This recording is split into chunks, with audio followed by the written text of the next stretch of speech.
Hey there, Data Pro. You've come a long way since the beginning of your learning journey. Congratulations on your accomplishment. Just think of all the skills you've learned along the way.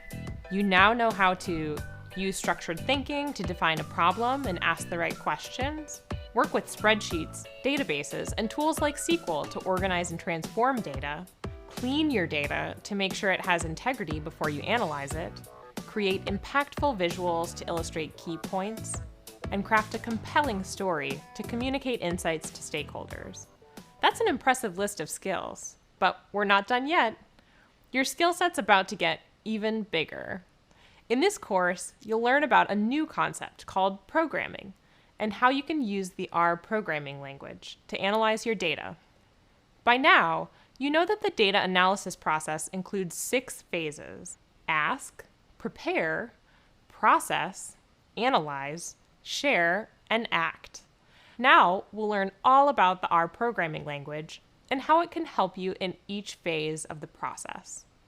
When you're done, you'll be presented with an optional case study. The case study will give you the chance to solve a data analysis problem using all the skills you've learned in this program. You'll find out more about this project later on. Okay, let's talk about computer programming.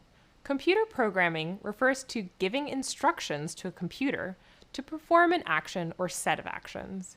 You can use different programming languages to write these instructions. You might choose a specific language based on the project you want to pursue or the problem you want to solve. The R programming language is super useful for organizing, cleaning, and analyzing data.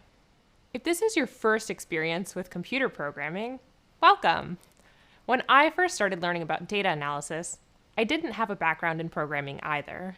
In fact, before I fell in love with data, I was trained as an opera singer. I also have a lot of friends that came into this field from the arts and learned about programming later in their career. R is a great place to start. Learning R for the first time can be challenging and even more empowering. A lot of the skills you've learned in this program will help you learn basic programming concepts. Take it one step at a time and go at your own pace. And just like in previous videos, you'll start with the basics and move forward from there. You've tackled tough challenges before, and you always come out on top. You've got this. Let me introduce myself. My name's Carrie. I work as a research manager at Google.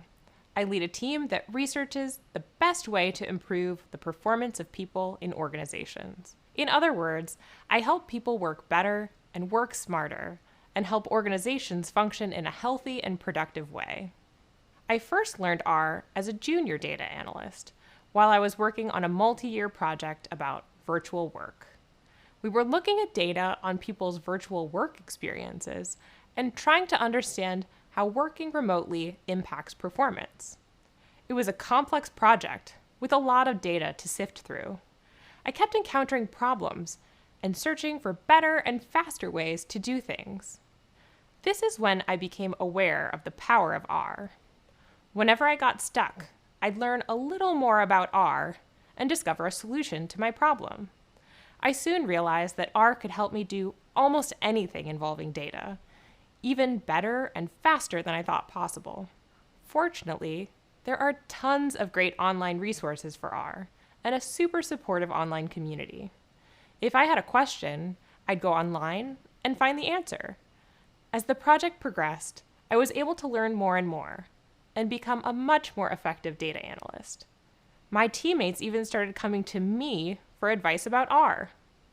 Realizing that I could continue to learn my skills at any stage in my career was an empowering experience. Learning R unlocked my ability to perform data analysis at the highest level. In your future career as a data analyst, you'll have the opportunity to continually learn and grow. To me, that might be one of the coolest aspects of the job, and learning R is one of the most rewarding parts of that growth process. I'm still learning new ways to use R all the time. Plus, you can apply these skills to other programming languages, like Python, Julia, or JavaScript.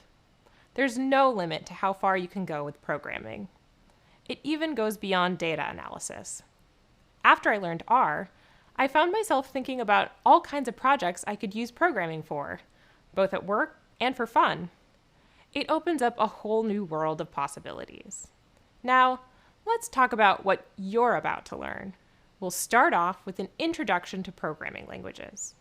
Then, we'll take a closer look at R itself and explore its main features and functions. We'll also cover some basic programming concepts and learn how to use them effectively in R. Next, we'll learn how to work with data in R. You'll discover how R can supercharge your data analysis skills and let you clean, transform, visualize, and report data in new and more powerful ways. Learning R will help you take your data analysis to the next level. It'll also look great on your resume. R is widely recognized as a key credential in entry-level job positions. Knowing how to use R will give you a big boost in your job hunt and will help you stand out as a new analyst. Coming up, we'll talk more about programming languages in general and how they can help you analyze your data. After that, we'll jump right into R. Before you know it, you'll be using R to power your data analysis. Hi, great to see you again. When I first learned R, it was the visuals that really got me hooked. I still think it's so cool that you can write a little bit of code, press a button, and presto, out pops an awesome data visualization. Before we get into all of the details, I thought it would be fun to give you a quick sneak peek and show you what R can do. What follows will be a preview of what you're going to learn. By the end of this course, you'll not only understand all this code, you'll be able to write and execute it as well. For now, just sit back, relax, and enjoy the show. Let's start by loading a library and getting a dataset to work with. We can use the Palmer penguins dataset, which contains size measurements for 3 penguin species that live on the Palmer archipelago in Antarctica. This includes data on stuff like body mass, flipper length, and bill length. The dataset has 344 rows of information sorted into 8 columns. The Palmer penguins data is popular with analysts and is great for fun exploration, visualization, and teaching concepts. We'll see more of this dataset later on in the course. Let's say we want to visualize the relationship between body mass and flipper length. You may guess the larger the penguin, the longer the flipper. We can find out for sure by creating a plot. Let's make a scatter plot. A scatter plot uses points to display the relationship between 2 variables. So the 2 variables we're going to compare are body mass and flipper length. No need to memorize all these details right now. You'll have time to learn more about them later on.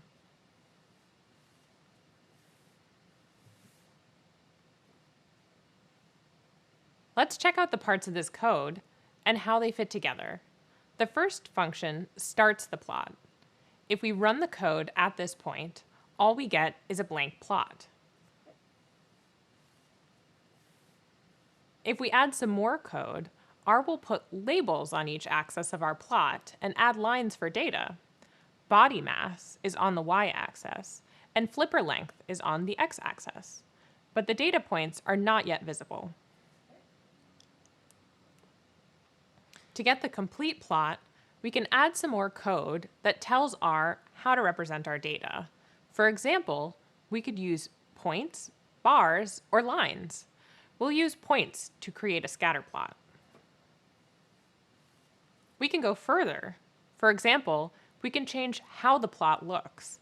Let's change the color of all of the points to purple. You can hit the up arrow to pull up the last piece of code you ran, so we'll do that now. And then we'll add in color equals purple inside geom point.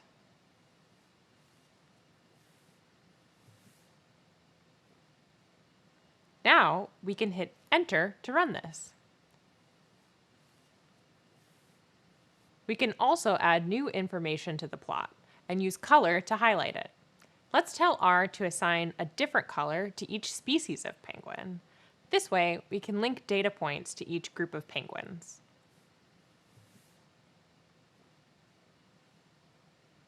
Gentoos are the largest. The legend just to the right of the plot shows us that the blue points refer to the Gentooth. R automatically creates a legend for the plot to help us understand the color coding. R does everything you tell it to do, and even does stuff you don't ask for. It's just that helpful. We can also use shape to highlight the different penguin species.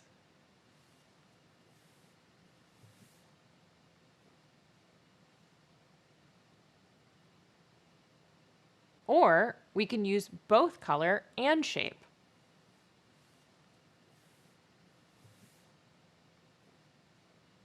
In addition to highlighting our data, we can also reorganize it. We can break our data down into smaller groups or subsets and create a plot for each subset. Let's say we want to focus on the data for each species. Facet functions let us create a separate plot for each species. Check this out. Facets are so great. We can even put text on our plot to point to specific data or communicate a message. Let's give our plot a title to clearly indicate its purpose.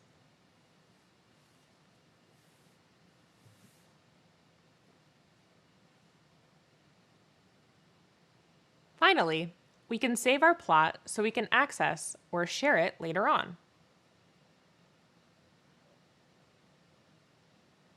Now, if we click on the Files tab, we'll find our file in the list.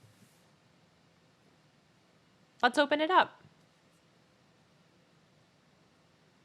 Well, that's the end of the show. I hope you enjoyed it as much as I did. We were able to take a big data set and quickly visualize some significant patterns. These are some of the basic functions in R. In other words, this is just the beginning. It's exciting to think of all the ways R can help you realize the full power of data analysis. As you move forward, you'll learn more about each of the functions we use to create our plots. By the end of this course, you'll be the one writing and executing all of this code. Coming up, we'll learn more about computer programming and how it can help you analyze your data. See you soon.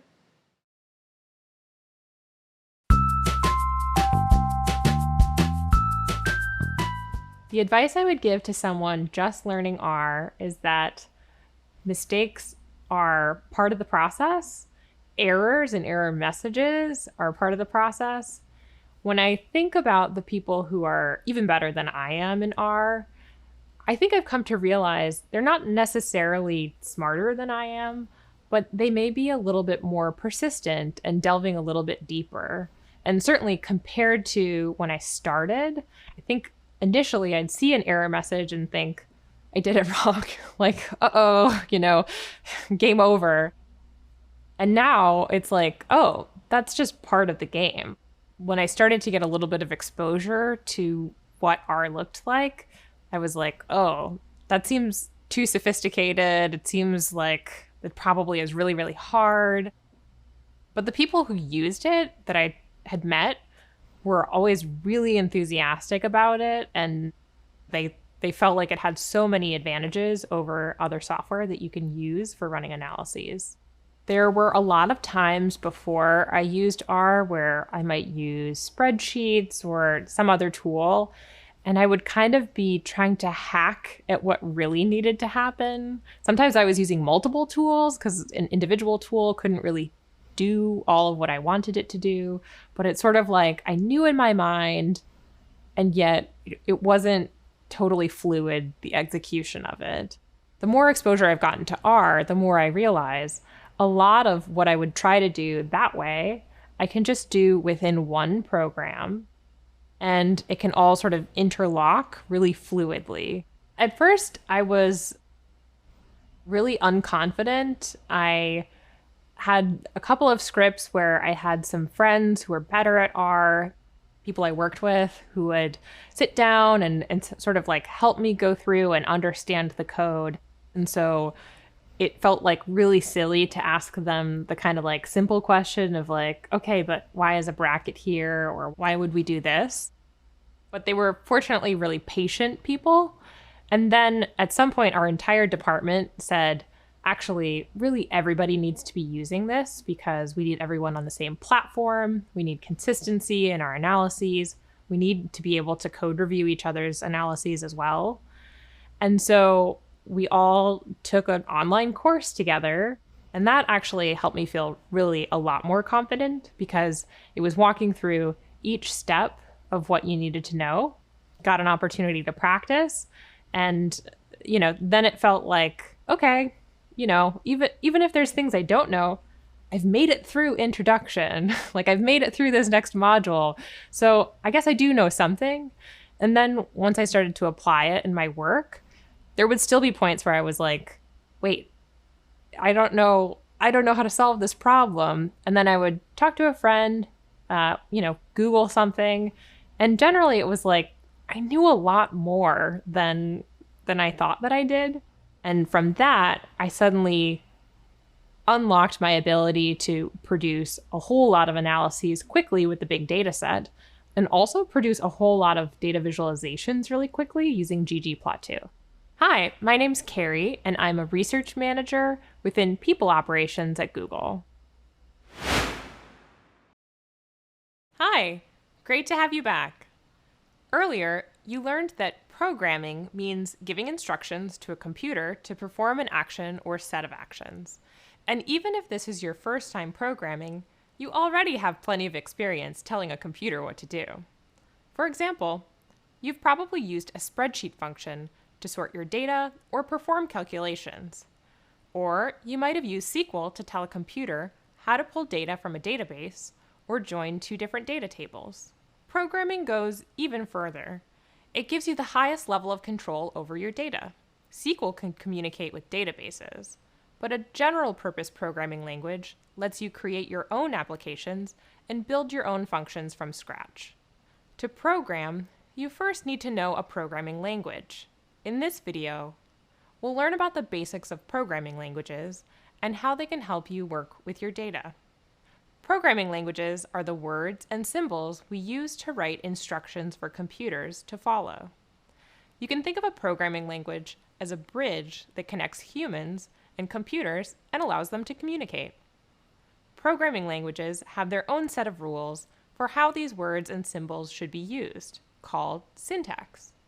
Syntax shows you how to arrange the words and symbols you enter, so they make sense to a computer. Coding is writing instructions to the computer in the syntax of a specific programming language. Just like the variety of human languages around the world, there's lots of different programming languages available to communicate with computers. There's a language for almost anything you want to do, from designing websites, to developing video games, to working with data. For example, Python is a general-purpose language that can be used for all sorts of things, from working with artificial intelligence to creating virtual reality experiences. JavaScript works well for developing online apps and is an essential part of web browsers. Some other popular programming languages for data analysis include Sass, Scala, and Julia. Personally speaking, R is my favorite language for data analysis. But you might want to explore other languages as well. While programming languages can look different on the surface, they all share similar structures and coding concepts. Once you learn your first language, you'll find it easier to learn others. Coming up, we'll explore R's many capabilities. Before that, let's talk about some benefits of using any programming language to work with your data. I'll highlight 3. Programming helps you clarify the steps of your analysis, saves time, and lets you easily reproduce and share your work. Let's start with clarity. Programming languages have specific rules and guidelines for giving instructions to the computer. When you're telling a computer what to do, your instructions have to be very clear. There can't be any inconsistency in the way you write code. If there is, the code won't work. Translating your thoughts into code forces you to figure out exactly how to write each step of your analysis and how all the steps fit together. It gives your analysis a level of precision that makes it really powerful. Using a programming language for data analysis also saves you lots of time. For example, take the process of cleaning and transforming your data. With one line of code, you can create a separate data set without any missing values. With another line, you can apply multiple filters on your data. This lets you spend less time preparing your data and more time on the analysis itself. Finally, programming languages make it easy to reproduce your analysis. Data analysis is most useful when you can reproduce your work and share it with other people. They can double-check it and help you solve problems. Code automatically stores all of the steps of your analysis. So you can reproduce and share your work at any time in the future, weeks, months, or even years later. Here's an example. Let's say you're working on a project. You've collected and cleaned your data and started your analysis. But the results don't add up. You suspect a mistake was made in the process. You'd like to discuss the issue with a teammate and get their feedback. If you used a spreadsheet, you both might have to redo the entire analysis to discover the error. There's no easy way to record and reproduce your steps in a spreadsheet. But if you use a programming language, all your work can be reproduced and shared in a moment. From loading the data to creating visualizations to reporting the results. Plus, you can easily update your analysis and fix any errors simply by changing the code.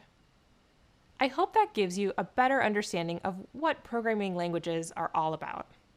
Next up, we'll check out R in more detail. See you soon! Hello again! Now that we've talked about programming languages in general, let's get to know R. So, what is R? R is a programming language frequently used for statistical analysis, visualization, and other data analysis. Later on, you'll take a tour of R Studio, which is a popular software environment for the R language. In this video, we'll discuss R's main features and functions and its advantages for data analysis. R is super cool. I'm excited for you to learn about it. R is based on another programming language named S. In the 1970s, John Chambers created S for internal use at Bell Labs, a famous scientific research facility. In the 1990s, Ross Ihaka and Robert Gentleman developed R at the University of Auckland, New Zealand. The title R refers to the first names of its two authors and plays on a single letter title of its predecessor, S. Since then, R has become a preferred programming language of scientists, statisticians, and data analysts around the world. There's lots of reasons why people who work with data love R. I want to share 4 with you. R is accessible, data-centric, open source, and has an active community of users. First, R is an accessible language for beginners. Lots of people without a traditional programming language learn R. I should know I'm one of them. R really appeals to anyone who wants to solve problems that involve data. And that's one of the things that's so great about R. It's all about data. R is what's known as a data-centric programming language. It's specifically designed to make data analysis easier, more efficient, and more powerful. Another awesome thing about R is that it's open source. Open source means that the code's freely available and may be modified and shared by the people who use it. Let's pause for a moment and unpack how amazing this is. First, anyone can use R for free. Second, anyone can modify the code, fix bugs, and improve it. In fact, over the years, lots of excellent programmers have made improvements and fixes to the R code. For example, anyone who knows the R language can create what's called an add-on package. We'll talk more about R packages later. For now, just know that literally thousands of R packages exist, and they were all built by people who wanted to solve specific problems. A lot of these packages are super useful for data analysts. As an R user, you now enjoy the benefit of this shared knowledge. And let me just add, the R community is the best. This vibrant, diverse, and accessible community is so supportive of new learners. You can go online anytime to find answers to all your R questions. Check out websites like R for Data Science Online Learning Community and R Studio Community. On top of that, R users are all over Twitter and other social media. You'll discover tons of resources for professional networking, mentoring, and learning. Now that we know more about the general benefits of R, let's talk about some specific situations when you might use it for data analysis. Here's 3 scenarios: reproducing your analysis, processing lots of data, and creating data visualizations. First, R can save and reproduce every step of your analysis.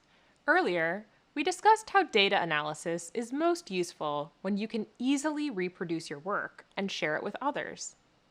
In R, reproducing your analysis is as easy as pressing a button on your keyboard. Your code stores it forever, and you can share it with anyone at any time. Processing lots of data is also something R does really well, just like SQL. As you learned earlier, spreadsheets organize projects in sheets or tabs. If you've ever had to deal with spreadsheet files that have tons of sheets or lots of data in each sheet, you know that things can start to move very slowly. Working with too much data in a spreadsheet can even cause crashes. R can handle large amounts of data much more quickly and efficiently. Finally, R can create powerful visuals and has state-of-the-art graphic capabilities. As you've seen in this program, tools like spreadsheets and Tableau offer lots of options for visualizing your data. R's on another level. With only a small bit of code, you can create histograms, scatter plots, line plots, and so much more. And that's just the beginning. If you work with more advanced packages, you can make some seriously impressive data visualizations. Learning R's a huge benefit to anyone interested in becoming a data analyst. As I mentioned earlier, knowledge of R will help you stand out as a job candidate. And as you keep moving forward, R will help you find solutions for more complex data problems. You can keep learning about R throughout your career as a data analyst. The sky's the limit when it comes to developing your data analysis skills. That's all for now. Coming up, we'll check out the RStudio environment together. Before you use RStudio, you need to download and install the basic R interface. You'll learn how to do that in an upcoming reading. Most analysts who work with the R language use the RStudio environment to interact with R, and not the basic interface. That's why we're focusing on RStudio in this program. Following this video, you'll find resources for downloading R and RStudio if you're interested in learning more. Bye for now. Hey there! It's time to take our tour of RStudio. The examples we look at are from RStudio Cloud, but RStudio works in a similar way across all platforms. Feel free to use the platform that works best for you. Later on, if you want to learn more, you'll find resources on how to download and install RStudio on your own device. RStudio's an IDE, or Integrated Development Environment. This means that RStudio brings together all the tools you might want to use in a single place. The R console, which we explored earlier, is one part of this environment. RStudio also includes an editor for writing code and tools for managing your data and creating visuals. RStudio is built specifically for use with R. It'll help maximize your productivity as a data analyst. Data analysis is like driving a car. You can think of R and RStudio as different parts of this car. R's like the car engine. RStudio is kind of like the accelerator, the steering wheel, and dashboard all in one. It lets you tell the engine what to do and helps you get to where you want to go. Just as a speedometer and navigation system make driving much easier, RStudio's environment makes using R much easier. In an earlier reading, you learned how to access RStudio.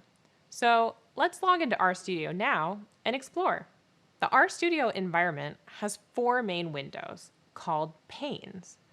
Each pane helps you perform different functions. The first time you open RStudio, you'll see 3 panes. A 4th pane is hidden by default, but it's easy to open. Just click on File in the menu. Then select New File and R Script.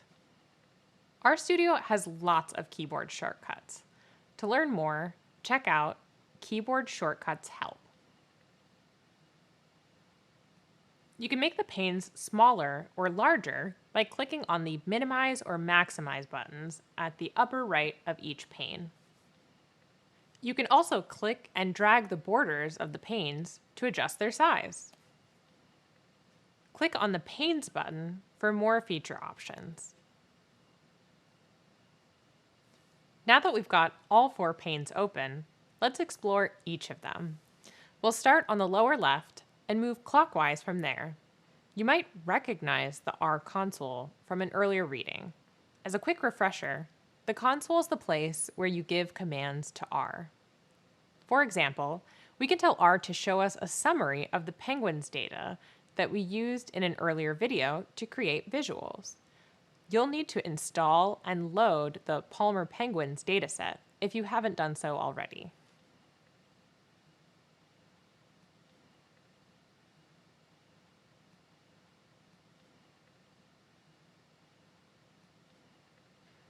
Above the console, in the upper left, is the Source Editor pane. You'll use the Source Editor when working with R scripts. There are 2 main ways of writing code in RStudio, using the console or using the Source Editor. You can type commands directly into the console, but they'll be forgotten when you close your current session. As we've discussed, it's important to be able to reproduce and share all the steps of your analysis. If you save your script in the editor, you can access your work again at any time and show others how you did it. The source editor and the console also work together in RStudio. When you execute code in the editor, the code automatically appears in the console. If you're working on a long analysis, this makes it easy to execute the entire code all at once or run specific sections of it as you go along. Let's run some code in the editor and check it out.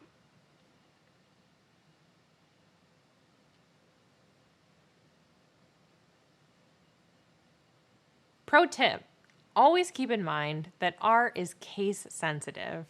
Here, we use a capital V for the view function. Next, let's go to the environment pane in the upper right.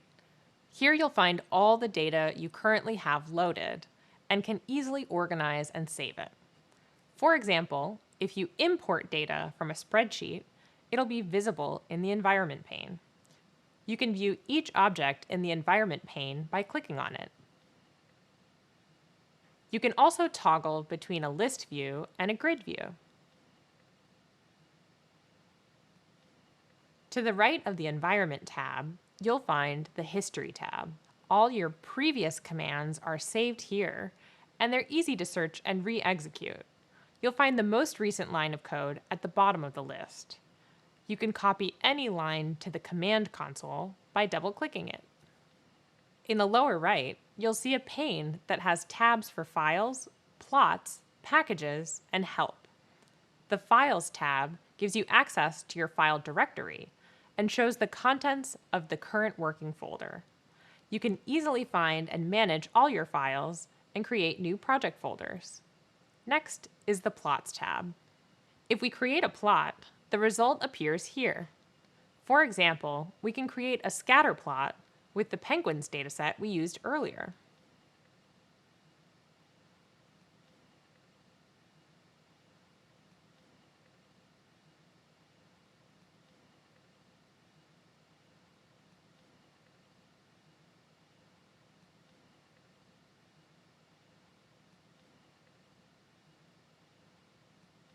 You'll learn more about creating plots in RStudio later on. Earlier, we talked about R packages, which are custom solutions to data problems developed by R users.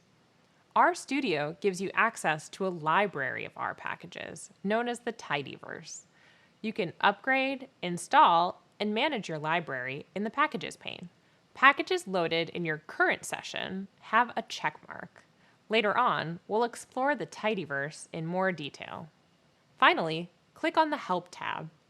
Here you can find helpful resources for R and RStudio. There are tons of resources out there to help answer all your questions. Be sure to take advantage of them. That's our tour of RStudio. We're just scratching the surface of what RStudio can do. Soon, you'll get to explore RStudio in more detail. Speaking as a data professional, I love working in RStudio.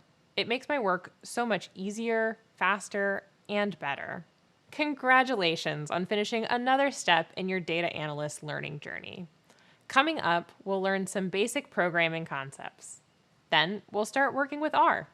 For those of you who are new to programming, you're about to write your first lines of code.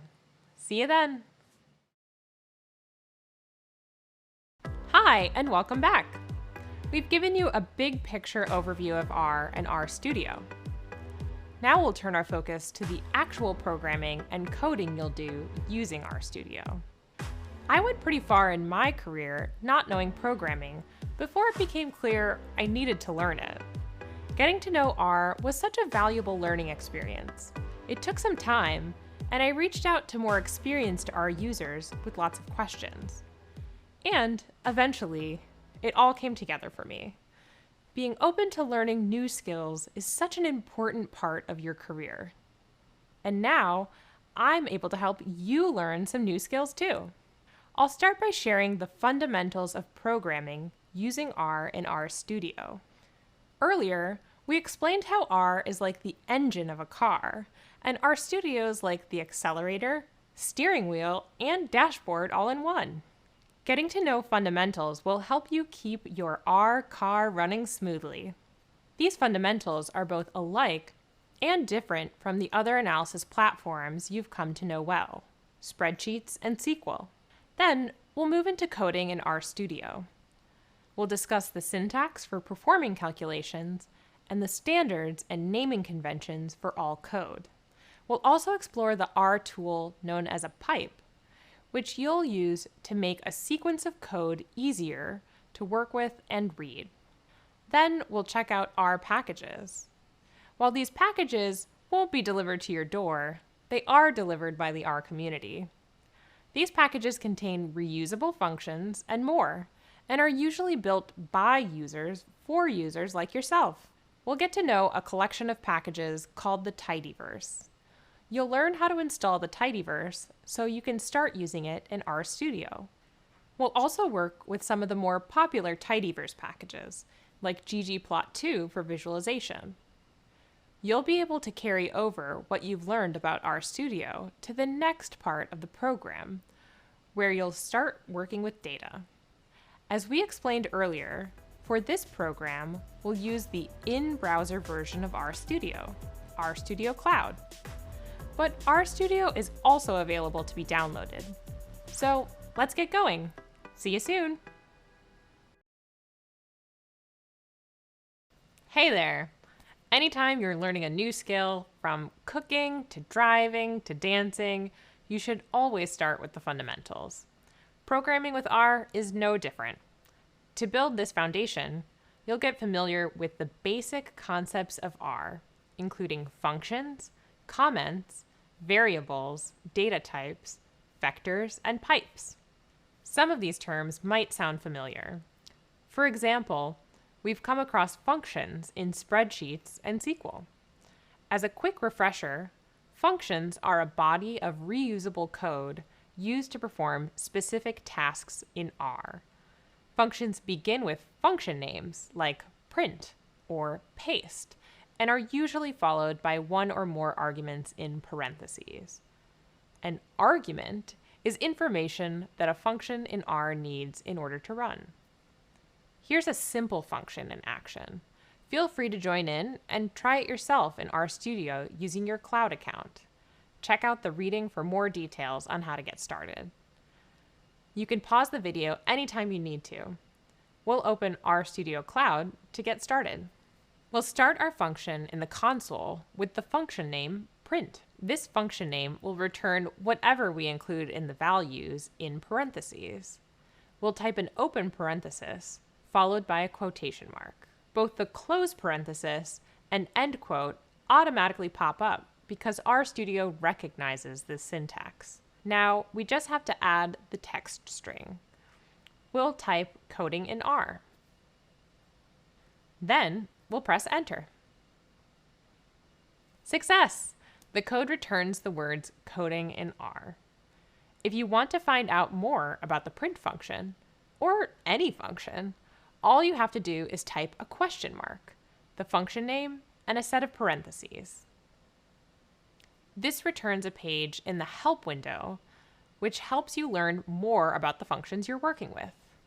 Keep in mind that functions are case sensitive, so typing print with a capital P brings back an error message. Functions are great, but it can be pretty time-consuming to type out lots of values. To save time, we can use variables to represent the values. This lets us call out the values anytime we need to with just the variable. Earlier, we learned about variables in SQL. A variable is a representation of a value in R that can be stored for use later during programming. Variables can also be called objects. As a data analyst, you'll find variables are very useful when programming. For example, if you want to filter a dataset, just assign a variable to the function you use to filter the data. That way, all you have to do is use that variable to filter the data later. When naming a variable in R, you can use a short phrase. A variable name should start with a letter and can also contain numbers and underscores. So the variable 5penguin wouldn't work well because it starts with a number. Also, just like functions, variable names are case sensitive. Using all lowercase letters is good practice whenever possible. Now, before we get to coding a variable, let's add a comment. Comments are helpful when you want to describe or explain what's going on in your code. Use them as much as possible so that you and everyone can understand the reasoning behind it. Comments should be used to make an R script more readable. A comment shouldn't be treated as code, so we'll put a hashtag in front of it. Then we'll add our comment, "Here's an example of a variable." Now let's go ahead with our example. It makes sense to use a variable name to connect to what the variable is representing. So we'll type the variable name first_variable. Then, after the variable name, we'll type a less than sign followed by a dash. This is the assignment operator. It assigns the value to the variable. It looks like an arrow, which makes sense since it's pointing from the value to the variable. There are other assignment operators that work too, but it's always good to stick with just one type in your code. Next, we'll add the value that our variable will represent. We'll use the text, "This is my variable."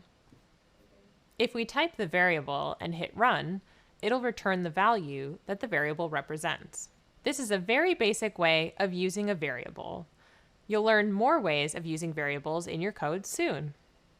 For now, let's assign a variable to a different data type, numeric. We'll name this second variable and type our assignment operator. We'll give it the numeric value 12.5.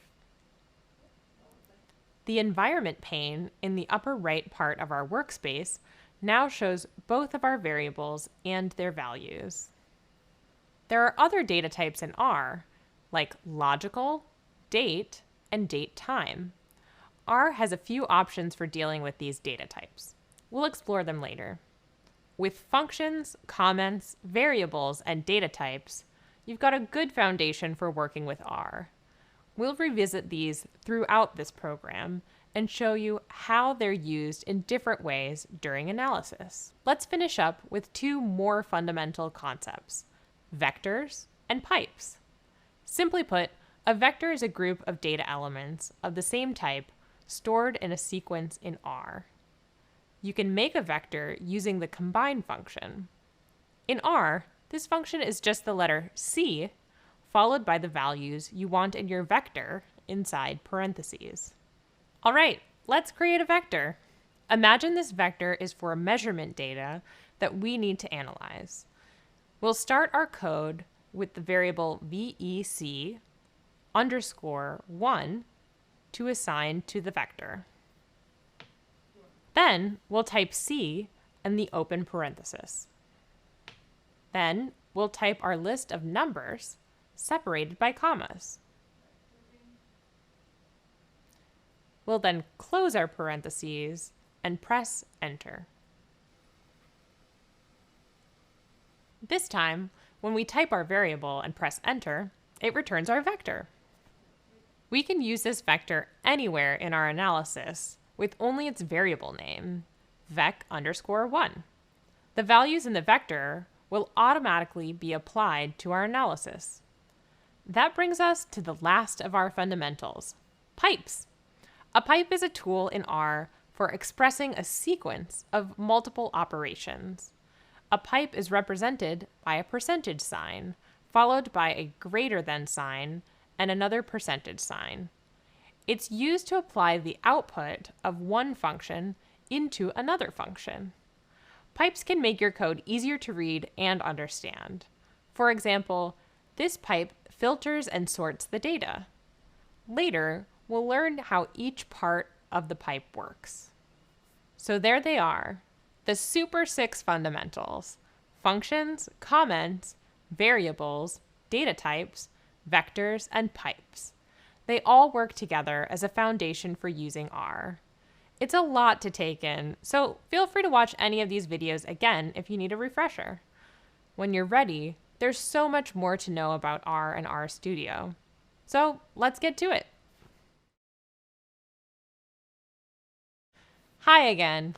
We've shown you how your work as a data analyst can be done in different ways using different tools. That's true in this program, and it'll be just as true when you start your job. Operations and calculations are two concepts we've checked out before. Coming up, we'll go back to them and learn how to use operators in R for a range of tasks, including calculations. An operator is one of the key components of a calculation. When we first talked about operators, we defined them as a symbol that names the type of operation or calculation to be performed in a formula.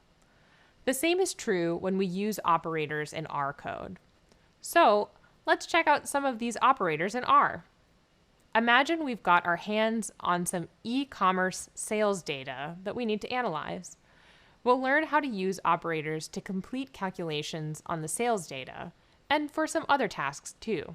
Throughout our analysis, we'll use variables that R will store so that we can reference them whenever we need to. We'll use assignment operators, which we worked with earlier, to do this. Assignment operators are used to assign values to variables and vectors. So if we've got a bunch of sales figures that we want to include in a vector, we can use an assignment operator to assign them to a variable. Here's an example. Now, whenever we want to use these sales figures, we just type the variable we assigned. Next, let's check out arithmetic operators. These operators are used to complete math calculations, and they might seem familiar. Plus signs do addition on variables, and minus signs do subtraction. We use an asterisk to perform multiplication, and a slash performs division. There's other arithmetic operators too, but these are enough to get you started. Let's try a calculation for our sales data in RStudio. Feel free to follow along on your own as we go through these steps. We'll complete our work in a script to make sure our calculations are saved. As an analyst developing code in R, you'll spend most of your time in scripts.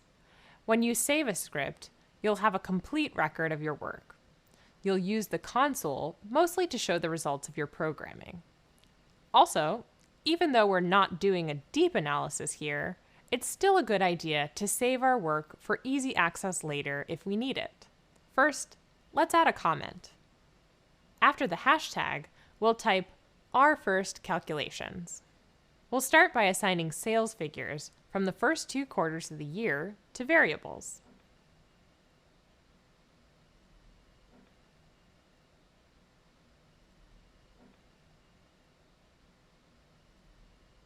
Before we complete our first calculation, we'll assign it to a new variable, midyear_sales. Then we'll add our quarterly figures using the plus sign as our addition operator. Let's run it and get the total of our sales data. When we run code in a script, the return shows up in the console. This total's now assigned to the midyear_sales variable. We can check this by typing in midyear_sales into the console and hitting enter. You may notice that calculations in R work in a similar way to calculations in spreadsheets and SQL. It's helpful to make connections across the tools that you're working with. Let's do one more calculation using our total sales from the first 2 quarters represented by midyear_sales. We'll multiply it by 2 to get a general idea of total sales for the year. We'll use an asterisk as our arithmetic operator. You'll find there's other ways to perform these types of calculations, but these are great examples of how the operators work, both for calculations and other operations.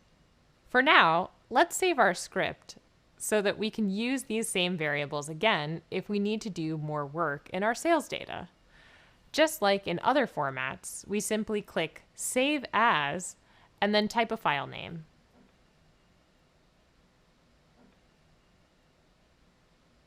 An R file extension is automatically applied to our file name. We'll close our script. When we're ready for more sales data analysis, we can open it again using the File menu. There are other categories of operators that you'll learn about later.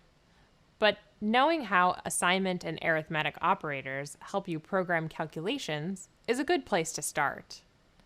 We're definitely moving forward in R and RStudio. Let's keep it rolling by learning more about pipes, another great tool in R. See you soon! Hello there! I have to say, getting a package delivered to you is one of life's simple pleasures. Doesn't matter if it's a surprise package or something you ordered yourself, it's exciting to open your package to discover what's inside. No wonder those unboxing videos on YouTube are so popular. Well, R has a different kind of package that R users can open. These packages are units of reproducible R code, and they make it easier to keep track of code. They're created by members of the R community to keep track of the R functions that they write and reuse. These community members might then make the packages available to other users. It's one of the great things about being part of this community.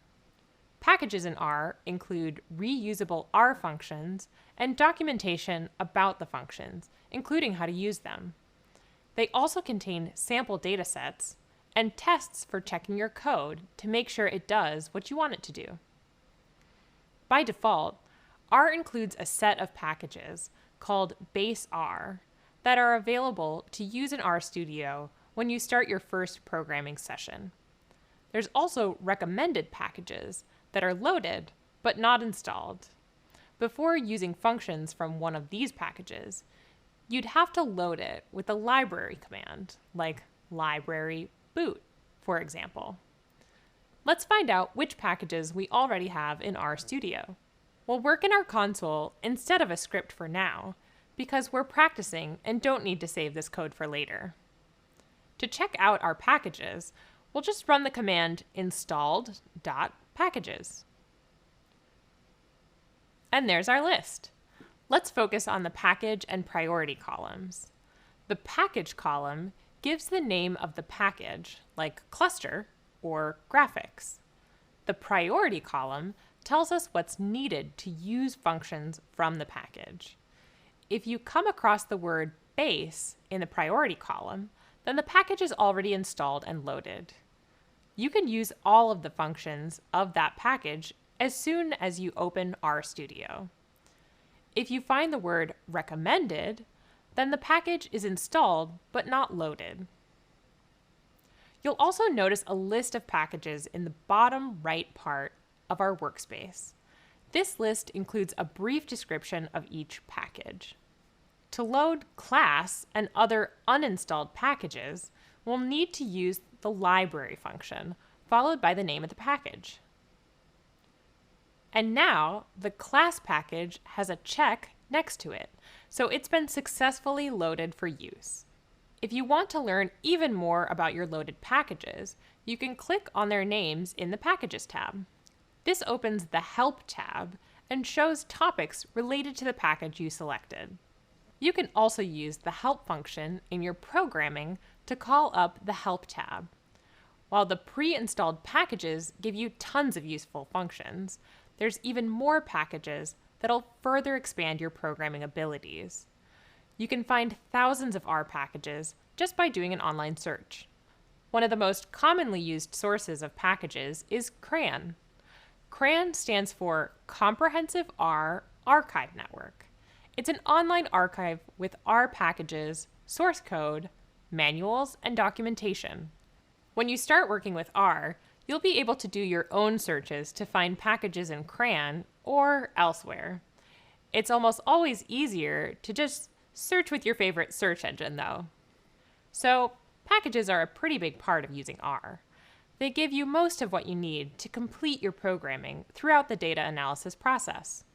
Who knows? You might even turn your own code into packages for others to use. Up next, we'll keep unpacking R packages. See you soon! Welcome back! As we discussed earlier, packages are a big part of what makes R so great. Packages offer a helpful combination of code, reusable R functions, descriptive documentation, tests for checking operability, and sample datasets. And for lots of data analysts, at the top of the list of useful packages is Tidyverse. Tidyverse is actually a collection of packages in R with a common design philosophy for data manipulation, exploration, and visualization. Using Tidyverse can help you work your way through pretty much the entire data analysis process. The packages in Tidyverse work together naturally. I started learning about Tidyverse when I was working on a survey project. It felt like I was stepping into a more advanced zone of R. I understood the basics, but now I was finding out how the Tidyverse improves on the basics. That's when I got even more excited about working in R. I realized that the more I put into learning about the Tidyverse, the more I'd get out of it. On top of that, the community support for Tidyverse is strong, too. It's one of the reasons why Tidyverse is considered a key part of programming for most R users. The principles associated with Tidyverse, which you'll learn both here and at your job, have been widely adopted by the R community. You'll find lots of tutorials and examples related to the Tidyverse online that show you these principles and how they're applied to data analytics. Okay, let's install the Tidyverse. You can follow along on your own using your RStudio Cloud account. Check out the reading for more details. Earlier, you learned how to find base R packages using the function installed packages. To install packages like the Tidyverse that aren't in base R, we'll use the install packages function. As we discussed earlier, this function calls the Tidyverse and other packages from CRAN. Let's talk about why CRAN was created. Since packages not in base R are mostly made by R users, people need a reliable way to check and validate submitted code. CRAN makes sure any R content open to the public meets the required quality standards. So, if it's sourced through CRAN, you can feel good that the package is authentic and valid. Another major source of packages and other R content is GitHub.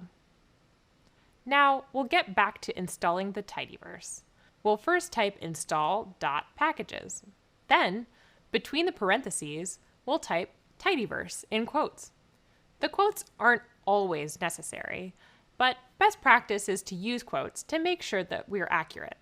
We'll press Enter and wait for RStudio to install Tidyverse. When we click on our Packages tab, we come across a lot of new packages on the list. That's Tidyverse. You might have noticed that none of the packages are checked off. We need to load them first before we can use them. But that's a mighty long list, so let's just load the package named tidyverse for now using the library function.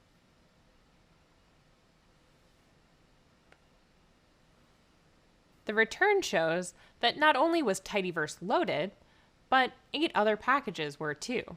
It also shows a list of conflicts. Conflicts happen when packages have functions with the same names as other functions. Basically, the last package loaded is the one whose functions will be used, so we'll stick with the tidyverse functions. But it's important to note that these messages only appear once. So as you get more used to R, you'll be able to figure out if you want to use certain functions over others.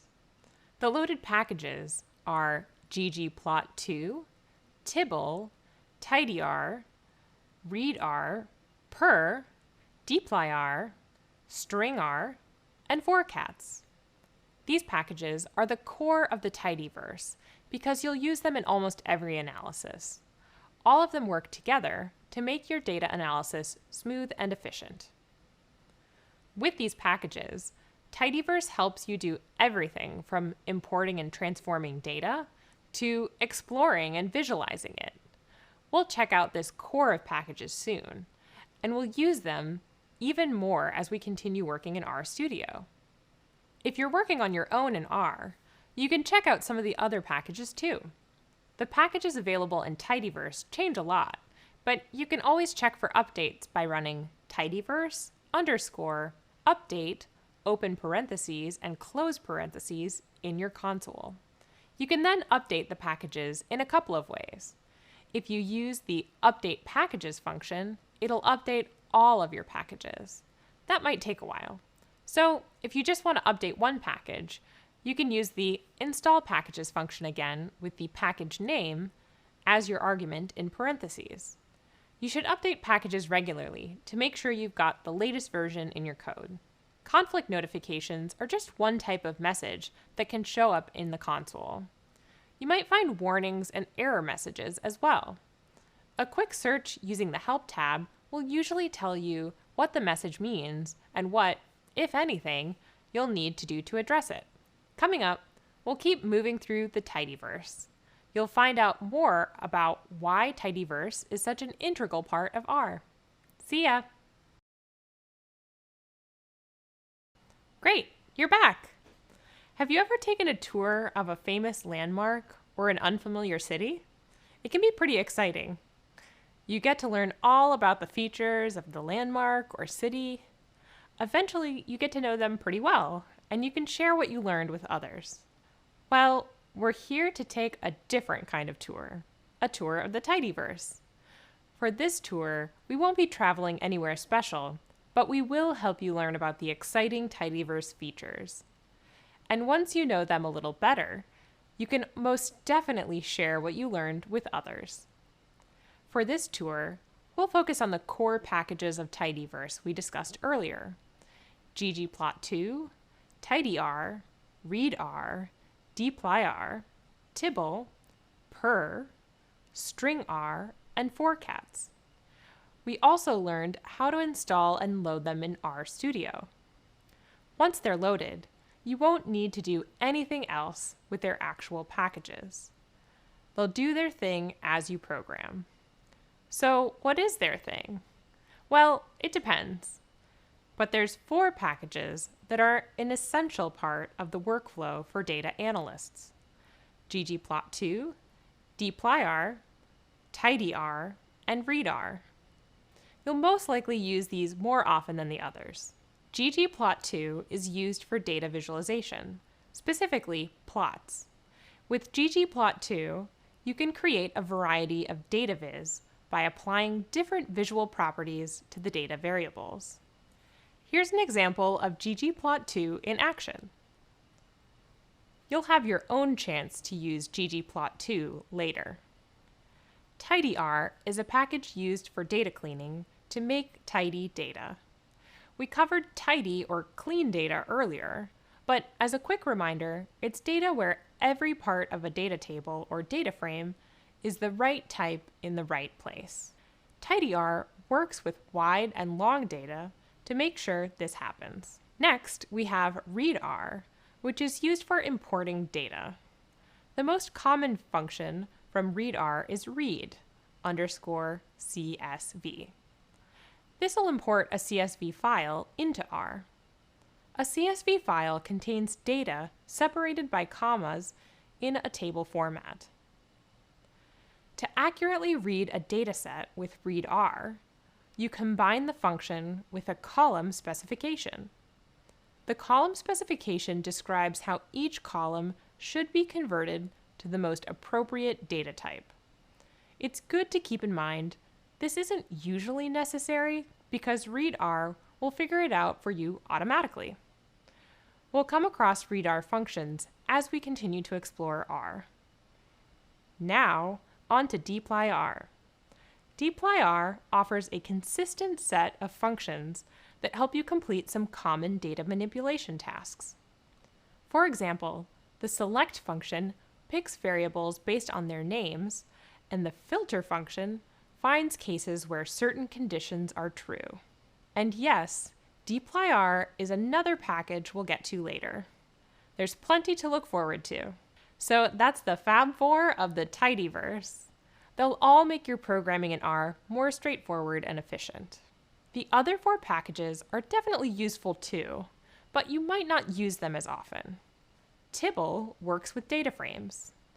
Purr works with functions and vectors, helping make your code easier to write and more expressive. stringr includes functions that make it easier to work with strings. Forcats provides tools that solve common problems with factors. As a quick reminder, factors store categorical data in R, where the data values are limited and usually based on a finite group like country or year. Using the tidyverse and its packages will help you fine-tune your analysis. And besides tidyverse, you also learned the fundamentals of R, from variables to vectors and more. You explored the different operators in R and saw how they can help you complete calculations. You had the chance to check out pipes and how they can make your programming more efficient. And you unpacked packages to find out how they're a big part of what you can do in R. We've covered a lot of ground in just a few videos, so this might be a good time for you to do a little review. You can rewatch videos and revisit any other resources that can help you get an even better grasp of all the terms, concepts, and processes that are part of R. Looking ahead, you'll start working with data in R, including a more thorough exploration of how tidyverse impacts your process. You'll see Tibble, readr, and other tidyverse packages in action. And you'll find out how to clean and organize your data in R. All this and more coming up. I'll see you soon. Hi again. Earlier, we introduced something called pipes. A pipe is a tool in R that helps make your code more efficient and easier to read and understand. In this video, we'll explore pipes in more detail. As a quick reminder, a pipe is a tool in R for expressing a sequence of multiple operations. In other words, it takes the output of one statement and makes it the input of the next statement. So instead of typing out functions contained inside other functions, you can use the pipe operator to do the same work. In programming, we describe this as nested. Nested describes code that performs a particular function and is contained within code that performs a broader function. You can think of a pipe as a way to code the phrase "and then." Say you've got sales data and you need to find the mean or average. You can create a pipe by calling up the data and then grouping the data and then summarizing the group data using a mean function. Let's check out an example. First, we'll open RStudio. Then we'll start a new script so we can save our work. We'll save it as tooth growth exploration.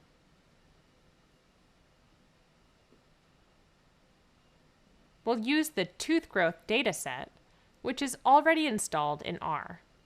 This dataset contains data about the effect of vitamin C on the growth of teeth in guinea pigs.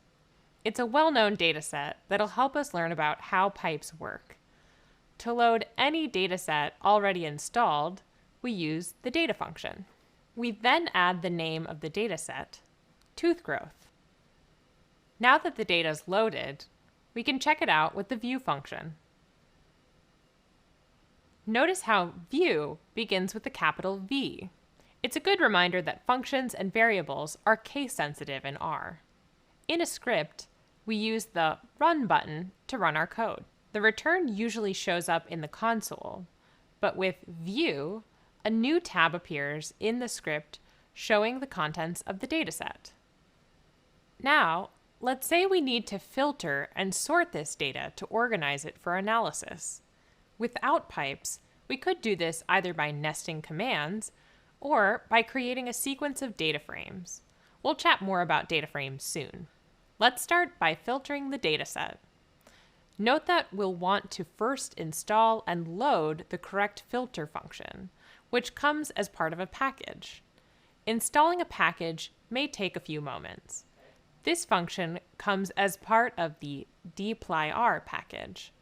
We'll assign a name to the new dataset and then apply the filter function.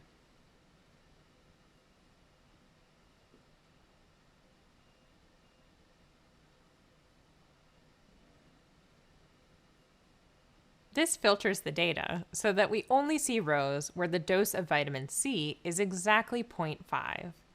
This includes both types of vitamin C used in the study, orange juice, or OJ in our dataset, and ascorbic acid, or VC. Next, we'll sort it with the arrange function. We'll include the name of the filtered dataset, followed by the column name we want to sort by. In this case, len, which stands for length of tooth. When we run this, the return appears in the console. The data is arranged in ascending order by len. The return only shows rows where the dose amount is 0.5. So the data's been filtered and sorted based on our code. Let's try another way to get the same return. We'll use a nested function, which is a function that is completely contained within another function. Here's the nested function for filtering and sorting this dataset.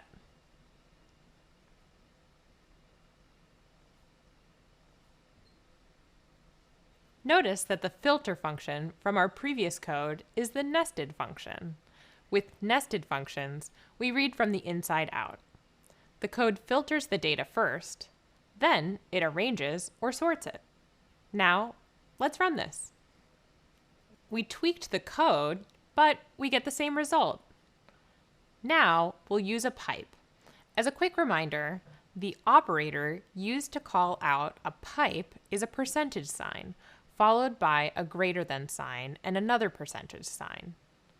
You can also use keyboard shortcuts to insert pipe operators. Control-Shift-M for PCs and Chromebooks, and Command-Shift-M for Macs. We'll start this pipe by assigning it to a variable. Then, we'll type the name of the dataset we're pulling data from, tooth growth. We'll use our keyboard shortcut to add the pipe operator after that. Now, we can press Enter to go to the next line. RStudio automatically indents the next line, recognizing that it's part of the pipe. Next, we'll filter the data. We don't have to call out the dataset inside parentheses like we did in earlier examples, because we started our pipe with it. The pipe automatically applies the dataset to each step. All right, let's finish up our pipe on a new line with the arrange function and sort the data.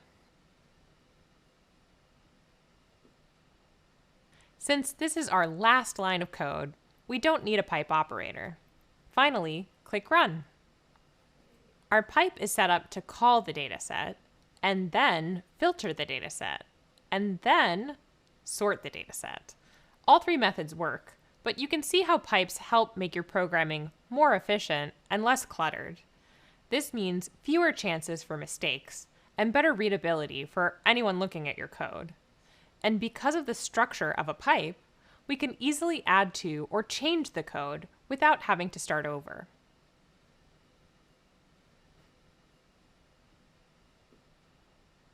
And presto, we get the same return as our other methods. So let's do that.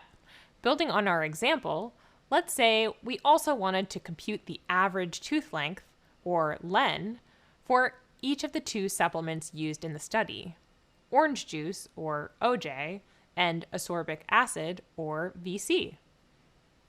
We'll replace the arrange function with the group by function. This will group our results by the two supplements, so we type sup in the parentheses and add a pipe. We're adding a pipe this time because we have another line of code to add. So we group by and then we summarize. Our argument, which comes after the function summarize, looks pretty complex, but it basically tells R what to do with missing values and to make sure the data is grouped the right way when we add the summarize function. Now we'll run our new pipe and get the average length of tooth when the dose is equal to 0.5 for each of our supplements.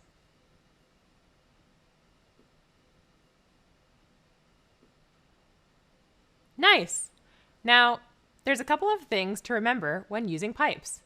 First, it's important to add the pipe operator at the end of each line of the piped operation, except the last one. Another group rule of thumb is to check your code after you've programmed your pipe.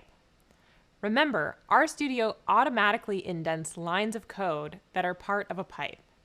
If a line in your code isn't indented, it probably hasn't been added to the pipe. That could lead to an error statement. Then, you can revisit the piped operation to check for parts of your code to fix. With the other methods we showed you, it'd be more of a challenge to find the messy parts. Another reason to use pipes when you can. Pipes, or piping, and the functions that are part of the piping process are building blocks for putting together analyses in R.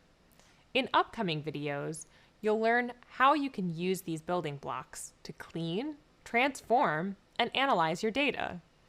For now, feel free to take your time reviewing and maybe even practicing with the functions, operations, and other elements in R and RStudio that we've already covered.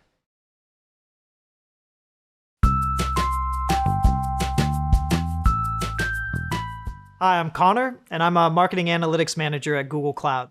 I was running into barriers of not being able to do certain analysis because it was too time-consuming with my limited technical knowledge. So I started to teach myself things like SQL to help me access data through the current company's database that I had so that I could manipulate that data to better understand it. I can tell you at first it is an incredibly frustrating thing to move through because it takes a lot of time and effort to do something that seems very simple or something that would be very easy to do in spreadsheets, but may be very difficult to do at first as you're learning how to code. But also one of the most fulfilling things that I've ever done, because once you're able to understand something, it opens up an entire new realm. Learning coding was revolutionary for my job. I remember when I first started as an analyst, all of the data that I used was in spreadsheets, and I had to run analysis and create formulas to manipulate the data, understand the data, and even analyze the data. Now, when we started to get more and more data, the formulas that I would run would take hours. And I remember at one point I spent a few hours creating a formula and then executed it, and it took over 10 hours to run. So I left my computer open and let it run throughout the night, woke up, and it was still running. Fast forward a year later, after I had learned SQL and Python, I was able to run the same type of analysis in milliseconds. So really understanding what it is that you are trying to do, coding helps you manipulate and analyze data at a rate that previously or without a coding knowledge would be very difficult to do. One important aspect of any type of script or when you are coding is to structure it for overall readability. More often than not, you're going to be working on a team. Now, it's important that when you're writing a script, that you understand how it works, but also that somebody else who you work with can also come and understand what it is that you are trying to do within that script. Now, it's very important that it not only works and is efficient, but that it is also not too verbose, meaning that it is not overly complex. So an important aspect of readability is if you are looking through your code and you realize that I've written the same thing multiple times, or I'm using the same logic or algorithm multiple times, that is a point in time where you can really consolidate your code and make it a lot more concise, which vastly helps with readability, vastly helps anybody who comes and is trying to read your code. And that includes you 2 weeks from now. Because I can promise you, when you start coding, you will realize that what makes sense to you right now may not make sense to you 3 weeks from now. An important aspect for readability and overall understanding of your code is using comments. Comments are a way to write something out in a standardized language like English and a way that somebody can understand it, but the computer doesn't pick up as actual code. So for explaining every line that you write or explaining an entire section of your code in a comment allows somebody to walk themselves through your code and read exactly what it is that you are trying to accomplish with the code that you've written. Now, without comments, you are leaving it up to the person to really follow your code and understand it themselves, which may not be an easy task for somebody because they may have a different way of coding the same thing that you are doing. Documenting your work is an important aspect. Documentation will explain in depth exactly what your code is doing, why it was built, what is the purpose for it, and any limitations. The last one is a rather difficult concept to understand as you are first diving into learning a coding language, and that is building it for scalability as well as making it dynamic. Now, when I say building something for scalability, what I mean is if you are building a specific script of code to solve a task that you're running now, what you want to be sure of and answer is, will this code or could this code be used in the future for something else? Now, if it is, it's important that you make your code available to be scalable. That means that it is efficiently run so that if the size of the data that it is running any manipulations on increases, it doesn't bog down your code too much and that it can handle large data loads as well as small. Another aspect to that is making your code dynamic. So what that means is not hard coding any values within your code that don't change when they need to. So these are just a few of the best practices, and as you continue down your path as a data analyst, you'll pick up many, many more. There's always more to learn, there's always more to understand, but this should help you in beginning down your path to understanding coding. Hey, it's great to have you back. Now that we've been introduced to R and programmed with it, let's learn about even more ways you can use R during our analysis process. We'll start by learning more about data frames and how to use them, and then explore how to work with our data in different ways using tidyverse packages. After that, we'll cover how to check for bias in R. R's community has really helped me grow as a data analyst, especially when it comes to processes like data cleaning. R helps me clean more efficiently, and I can turn to a community of folks to learn how they have cleaned similar data. Sharing knowledge of R and being able to code review has improved my work a ton. I'm so excited to show you new ways to work with R and get more out of your data. Earlier I mentioned that learning R was going to be fun. Here's where we get to take what we've learned so far and put it into action. When you're ready, you can get started in the next video. See you soon! Hey, Welcome back. Before we can start cleaning and organizing our data, or even check it for bias, we need to get our data into a usable format. This is where data frames come in. You might remember we talked a little bit about data frames before. In this video, we'll learn more about what data frames are and how you can use them. Let's get started. First, let's talk about what a data frame is. A data frame is a collection of columns. It's a lot like a spreadsheet or a SQL table. Here's an example of a data frame in R. It's a lot like other tables we've worked with throughout this program. There's column names and rows and cells with data. The columns contain one variable, and the rows have a set of values that match each column. We use data frames for a lot of the same reasons as tables too. They help summarize data and put it into a format that's easy to read and use.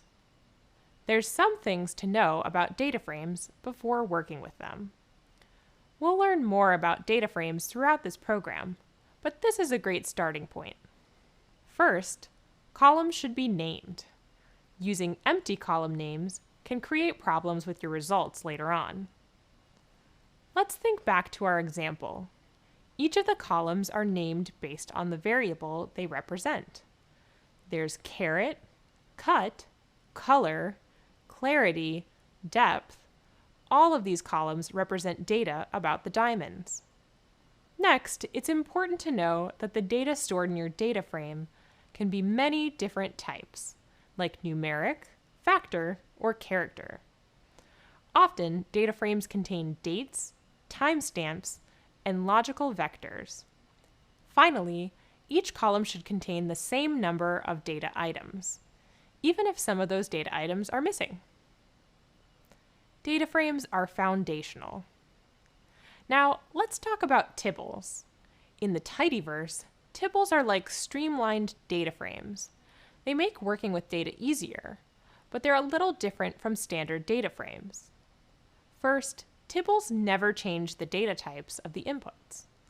They won't change your strings to factors or anything else. You can make more changes to base data frames, but tibbles are easier to use. This saves time because you won't have to do as much cleaning or changing data types in tibbles. Tibbles also never change the names of your variables, and they never create row names. Finally, tibbles make printing in R easier. They won't accidentally overload your console because they're automatically set to pull up only the first 10 rows and as many columns as fit on screen. Super useful when you're working with large sets of data. Data frames and tibbles are the building blocks for analysis in R, so having set standards for how they're built and dealt with is pretty important. If we all have the same understanding of what a data frame is, we can communicate more effectively. It's like we're all speaking the same language. It's also just a lot more practical. We need to be able to do things like define columns and review code easily in R. These characteristics make it easier to share your data and reproduce your analysis. Consistent data structures like data frames make it easier to operate on an entire data set. Tidy data refers to the principles that make data structures meaningful and easy to understand. It's a way of standardizing the organization of data within R. These standards are pretty straightforward. Variables are organized into columns, observations are organized into rows, and each value must have its own cell. Now that you know a little more about data frames, let's start using them. Coming up, I'll teach you how to create data frames, add data to them, and expand them. Bye for now. Hey there! Earlier, we learned about data frames and their key characteristics. Now, we'll actually start working with them. As a data analyst, a lot of your work will depend on data frames. If you don't create a data frame, your ability to work with your data will be limited. Think about spreadsheets. That basic structure of columns and rows carries over to R. Data frames are basically the data analyst's default way to interact with data. That's why knowing how to create and work with data frames is so important. So let's check out an example. Here we'll use R's built-in data frames. One of the great things about R and R packages is that there's a lot of interesting, easy-to-access datasets built in. These datasets let you practice some of the tools we've been learning. Let's open RStudio and get started. We'll use a preloaded dataset with information about diamonds. This dataset's part of the ggplot2 package in the tidyverse, so make sure you first load ggplot2. We'll learn how to load our own datasets later too, but diamonds is a good dataset to practice with.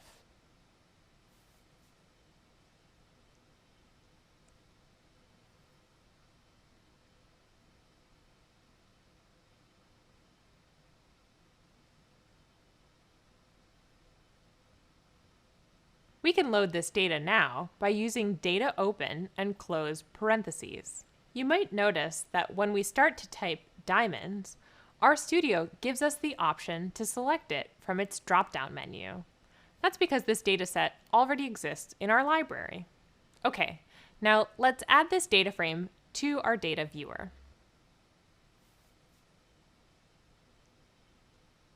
There's 10 columns and 100 rows in this data frame, but we might not want to see all of it.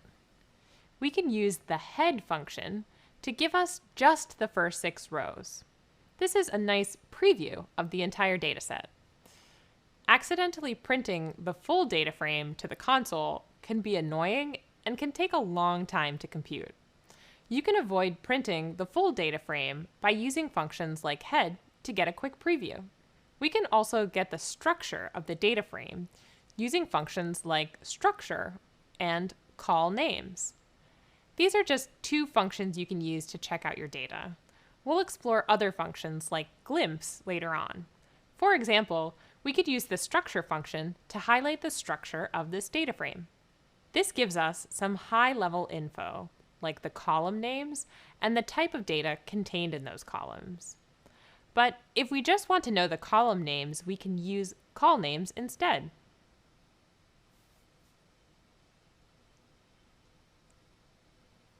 Here we have caret, cut, color, clarity, depth, all of the columns included in this dataset. We can also use the mutate function to make changes to our data frame. The mutate function is part of the dplyr package, which is in the tidyverse. So you'll need to load the tidyverse library before you test out mutate. Let's add a new column first. All we have to do is input mutate and then tell R we want to add a new column to the diamonds data frame. We'll first call mutate, followed by the name of the data frame we want to change. Then we'll add a column and the name of the new column we want to create. Then we want to calculate this new column. In this case, to make it easier to read the caret column, we'll multiply it by 100 to create a new column, caret_2. And when we run this, presto! Our data frame has a new column. You won't lose any columns when you create the new one. The rest of the data frame will still be the same.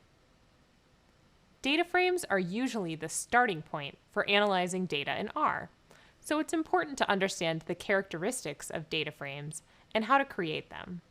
Great job, and I'll see you next time. Hi again.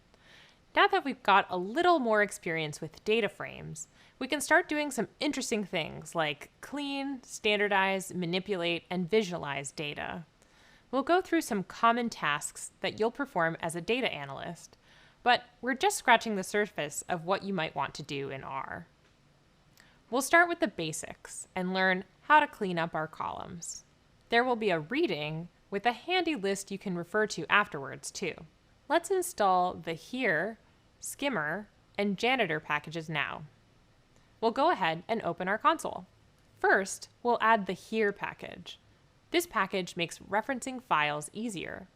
To install it, we'll just write install.packages. And then, in the parentheses, we'll put here. And RStudio will install it. After we install it, we'll also need to load it using library. Next, we'll install skimr and janitor. As a quick reminder, these packages simplify data cleaning tasks. They're both really useful and do slightly different things. The skimr package makes summarizing data really easy and lets you skim through it more quickly. We'll install it now.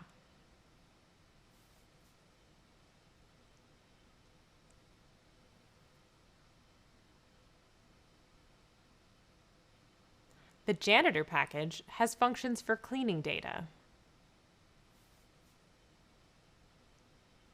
After it's done installing, we'll still need to load it. Finally, we want to make sure the dplyr package is loaded since we're going to be using some of its features. There! Now we've got all the packages we need for basic data cleaning. Now, let's load some data in. Later, when you're practicing with your own data, you can use read to grab a file. For example, if you had a CSV you wanted to load, you could write read_CSV and input the file name in the parentheses. This is where the here package comes in handy. So be sure to install and load the here package before trying to save CSV files. For now, we'll load a really fun package to practice with, the Palmer Penguin package. This is a dataset we've used before, but just as a quick reminder, the Palmer Penguin data has lots of information about 3 penguin species in the Palmer archipelago, including size measurements, clutch sizes, and blood isotope ratios. And who doesn't love penguins? First, we'll install the package. So we'll type install.packages and input Palmer penguins. And then remember to load it by using the library function. And now that we've got this data loaded into our library, we can try some cleaning functions on our columns. There's a few different functions that we can use to get summaries of our data frame: skim without charts, glimpse, head, and select. The skim without charts function gives us a pretty comprehensive summary of a dataset. Let's try it out. When we run this, we get a lot of info back. First, it gives us a summary with the name of the dataset and the number of rows and columns. It also gives us the column types and a summary of the different data types contained in the data frame. Or we could use glimpse to get a really quick idea of what's in this dataset. When we run this command, it'll show us a summary of the data. There's 344 rows and 8 columns. We have species, island, measurements for bills, which are basically beaks and flippers, the penguin's body mass in grams, the sex, and finally, the year the data was recorded. We can also use head to get a preview of the column names and the first few rows of this dataset. Having the column names summarized like this will make it easier to clean them up. We can use select to specify certain columns, or to exclude columns we don't need right now. Let's say we only need to check the species column. We can input penguins, then a pipe to indicate we'll add another command, and rselect. We'll jump back into an R script because it will be easier to see. Now we have just the species column, or maybe we want everything except the species column. We'll put minus species instead of species. And now we have every column but species.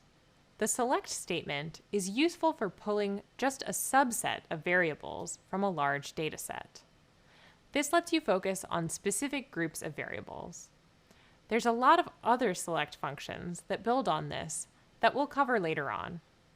Now that we know our column names, we've got a better idea of what we might want to change.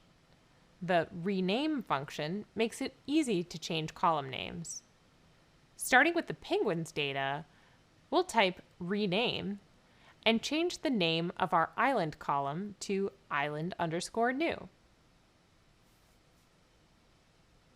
Now, looking at our column names, we can see the column name has changed. Or, let's say we want to change our columns so that they're spelled and formatted correctly. In spreadsheet programs, as long as our column names are meaningful, they're fine. But since we have to type the column names over and over in R, we need them to be consistent. Similar to the rename function, the rename with function can change column names to be more consistent. For example, maybe we want all of our column names to be in uppercase. We can use the rename with function to do that. This will automatically make our column names uppercase.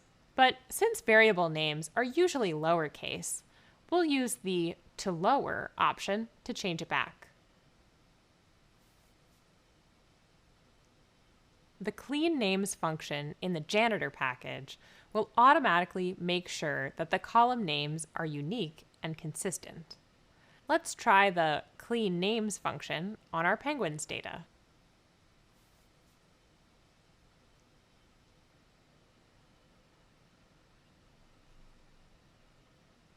This ensures that there's only characters, numbers, and underscores in the names. And now you know some functions for cleaning columns in your datasets. Try practicing them on your own with the Palmer Penguins data. And once you're comfortable with these functions, we'll learn even more about data cleaning in R. See you soon! Hey, great to have you back. We've learned how to create data frames and perform some basic cleaning functions. Now it's time to start getting organized in R. Coming up, I'll teach you some functions that'll help you organize and filter your data. These functions look a little different in R than in the other tools we've used so far. But the reason we use them is still the same. If we don't organize our data, we can't turn information into knowledge. Organizing our data and comparing different metrics from that data helps us find new insights. In other words, it makes our data useful. To help us do this, we'll use the arrange, group by, and filter functions. Let's start by sorting our data. We'll keep working with the Palmer Penguins data from earlier. In case you don't remember, refer to the link below. We'll also need to load the right packages. All the packages we'll need are part of the core tidyverse, so let's load the core tidyverse now.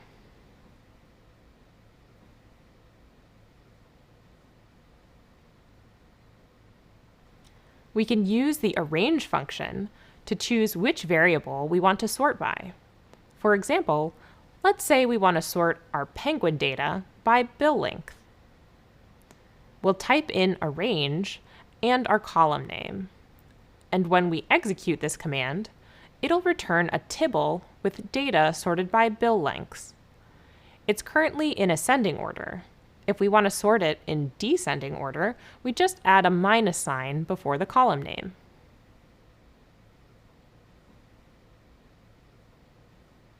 And now, the longest penguin bill is first. Now, it's important to remember this data is just in our console. To save this as a data frame, we'll start by naming it. Then we'll input the function we used to arrange the previous version of the penguins data.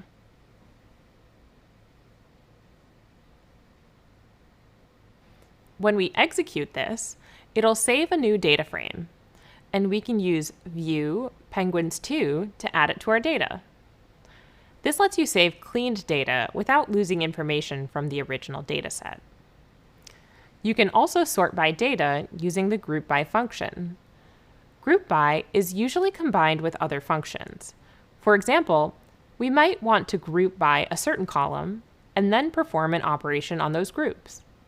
With our penguin data, we can group by island and then use the summarize function to get the mean bill length. We checked out the summarize function when we introduced piping. Basically, the summarize function lets us get high-level information about our penguin data. So, let's build our group by statement first. We're not interested in NA values, so we can leave those out using the drop_NA argument. This addresses any missing values in our dataset. It's important to be careful when using drop_NA. It's useful doing a group-level summary statistic like this, but it'll remove rows from the data. Now, let's use summarize. We'll title the summary column mean bill length millimeters. And then we'll build the mean statement.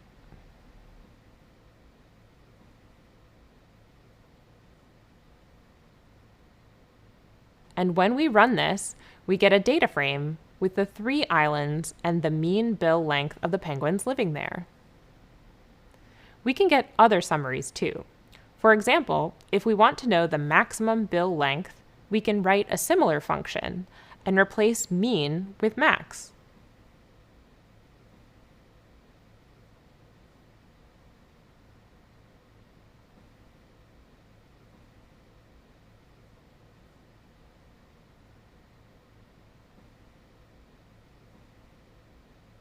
And now we know that the penguin with the longest bill lived on Besco Island. Both group by and summarize can perform multiple tasks. For example, we could group by island and species, and then summarize to calculate both the mean and max. To do that, we can write a similar command. We'll put species and island in our group by and drop any missing values.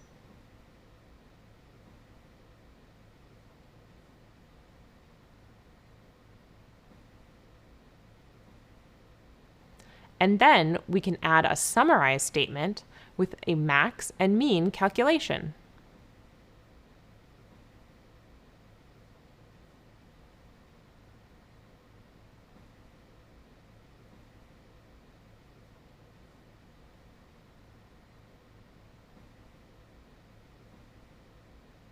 And when we run this, we have both groupings and the max and mean. Thanks to piping, we can combine all of these cleaning and transforming tasks into one code chunk. Finally, we can filter results using the filter function. Let's say we only want data on Adelie penguins. We'll start with the dataset we're using, and then add the filter.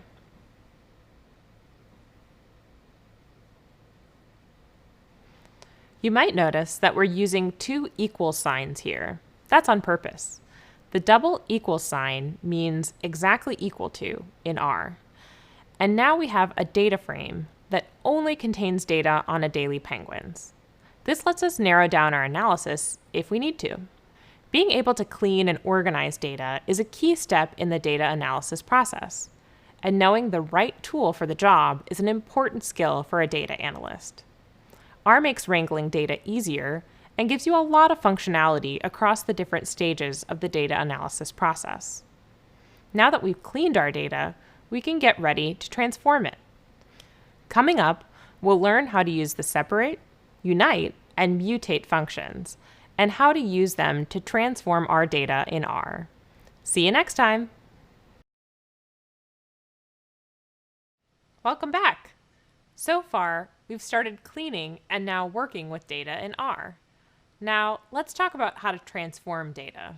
Sometimes you need to be able to break up a variable across multiple columns, or combine existing columns, or even add new values to your data frame. Coming up, we'll use the separate, unite, and mutate functions to transform our data in R. Luckily, the packages already downloaded into our library have some tools we can use to do just that. Let's open RStudio Cloud and check them out. To start, we'll create a data frame from scratch. For this example, we'll create a standard data frame so that we can test out other functions. But you could also make a tribble here, since we're manually inputting the data. You'll learn more about tribbles in a reading. For our dataset, we are going to copy and paste some data to create our own data frame. If you want to use the same data to follow along, check out the earlier reading. Our data contains employee information, including names and job titles. You can just copy it in. We can then name the data frame employee, indicate the column names as ID, name, and job title, and print the whole data frame.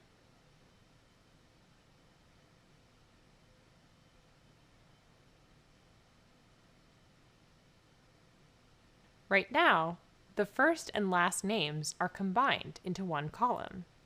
We can use the separate function to split these into separate columns. We'll start with separate, and then the data frame we want to work with, and the column we'd like to separate. Then we'll add what we'd like to split the name column into. We'll just name these new columns first name and last name. And finally, we'll tell R to separate the name column at the first blank space. When we run this, it'll build us new columns for the first and last names. The separate function has a partner, unite. The unite function allows us to merge columns together. Basically, it does the opposite of separate. Let's say we're working with the version of this data frame with two name columns, and we want to combine them. We'll copy in this data as well. Our unite statement's a lot like our separate. We'll start with unite and indicate the data frame we're referring to. Then, we'll name the column we're combining first name and last name in, and then we'll say which columns we're combining. No quotation marks needed here. And finally, we can include a space that separates them. And when we run that, those two columns are combined.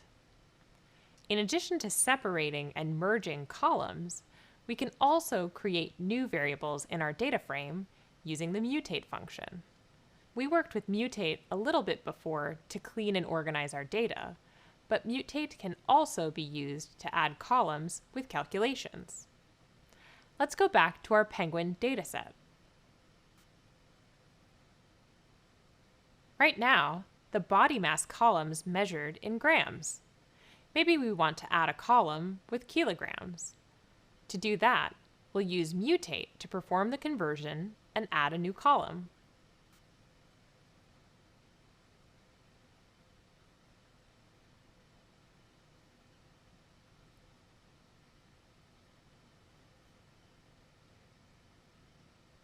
And it'll return a tibble with our new column. You can make calculations on multiple new variables by adding a comma. Let's add a column converting the flipper length too.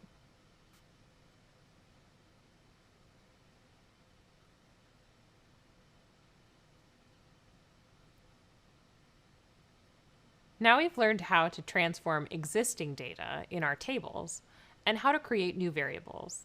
Separate, unite, and mutate are some basic functions that we'll keep building on. And you might discover new ways to use them while you're practicing too. Coming up, we'll talk more about summarizing data frames and how to address bias. I'll see you soon. Great to have you back. Earlier, we talked about summarizing data in R, and we even used the summarize function to calculate the mean for one of our Penguin data variables. Now, we'll work with a very famous data example, Anscombe's quartet. Anscombe's quartet has 4 data sets that have nearly identical summary statistics, but those summary statistics might be misleading. Data visualizations, especially for data sets like these, are so important. They help us discover things in our data that would otherwise remain hidden. Plus, you'll discover some of the ways R can create awesome visualizations. Let's install the packages. This may take a few minutes to load.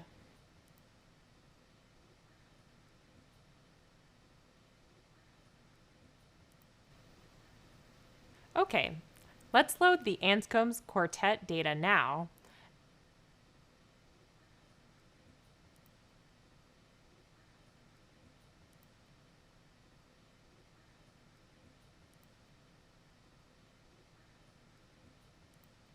When we view this data, we notice that there's 4 sets of x and y axes in the data frame. That's the quartet. Data can be summarized by different statistical measures. We'll get a summary of each set with the mean, standard deviation, and correlation for each of these data sets. We'll start by indicating that we want to group our data by set. Then we'll input our summarize function.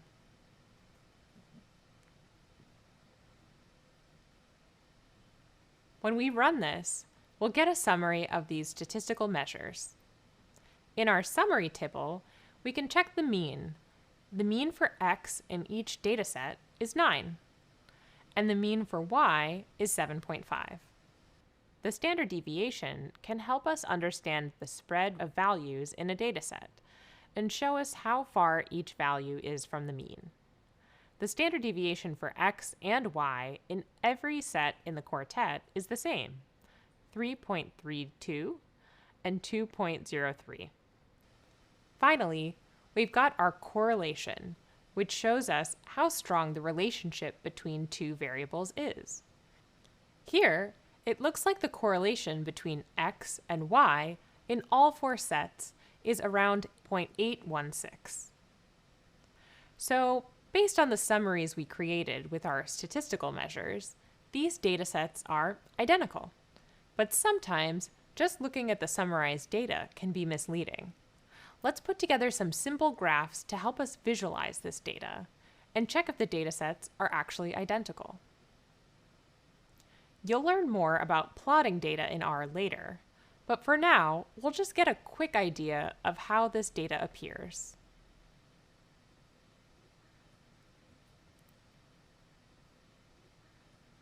Check it out! These 4 datasets appear quite different when we visualize them.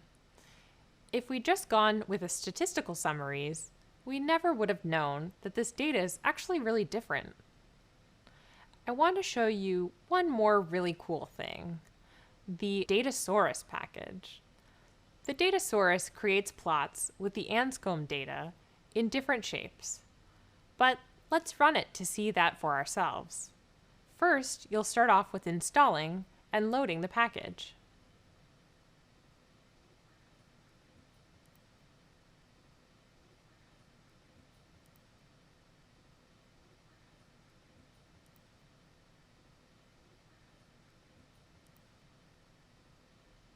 Then, we'll create a chart.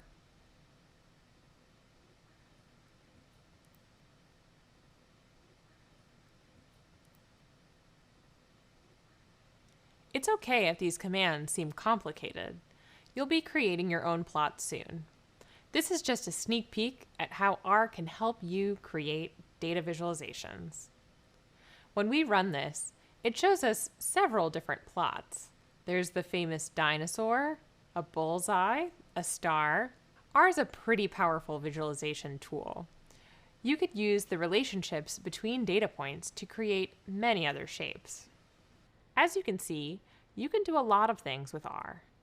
Data visualizations like the ones we just explored help you discover so much more about the data you're working with.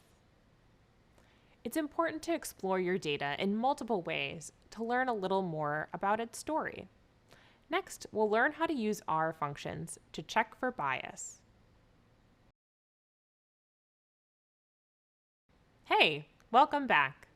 By now, you've already learned the importance of fair, unbiased data in data analysis. In R, we can actually quantify bias by comparing the actual outcome of our data with the predicted outcome. There's a pretty complicated statistical explanation behind this, but with the bias function in R, we don't have to perform this calculation by hand. Basically, the bias function finds the average amount that the actual outcome is greater than the predicted outcome. It's included in the Sim Design package, so it's helpful to install that and practice on your own. If the model is unbiased, the outcome should be pretty close to 0. A high result means that your data might be biased, a good thing to know before you analyze it. Let's say we're working with a local weather channel to determine if their weather predictions are biased. First, we need to install and load a package called SimDesign.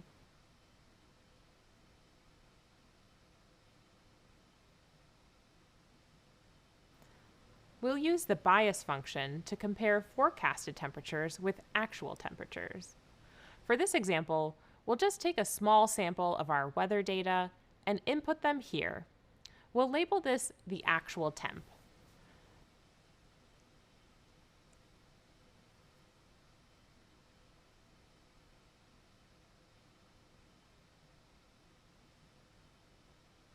Then we'll put in the predictions.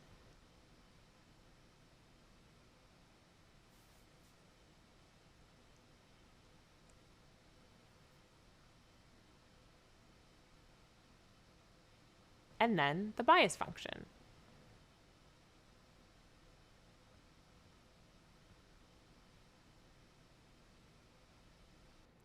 When we run this, we find out that the result is 0.71. That's pretty close to 0.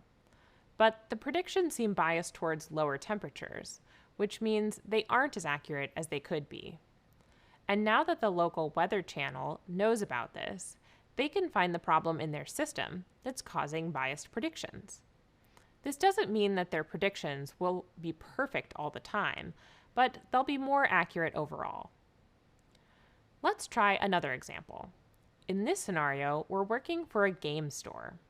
The store has been keeping a record of how many copies of new games they sell on release day. They want to compare those numbers to their actual sales so that they can find out if they are ordering new stock according to their actual needs. Just like the previous example, we will start by inputting our sales data. We'll label that actual_sales and add the data points.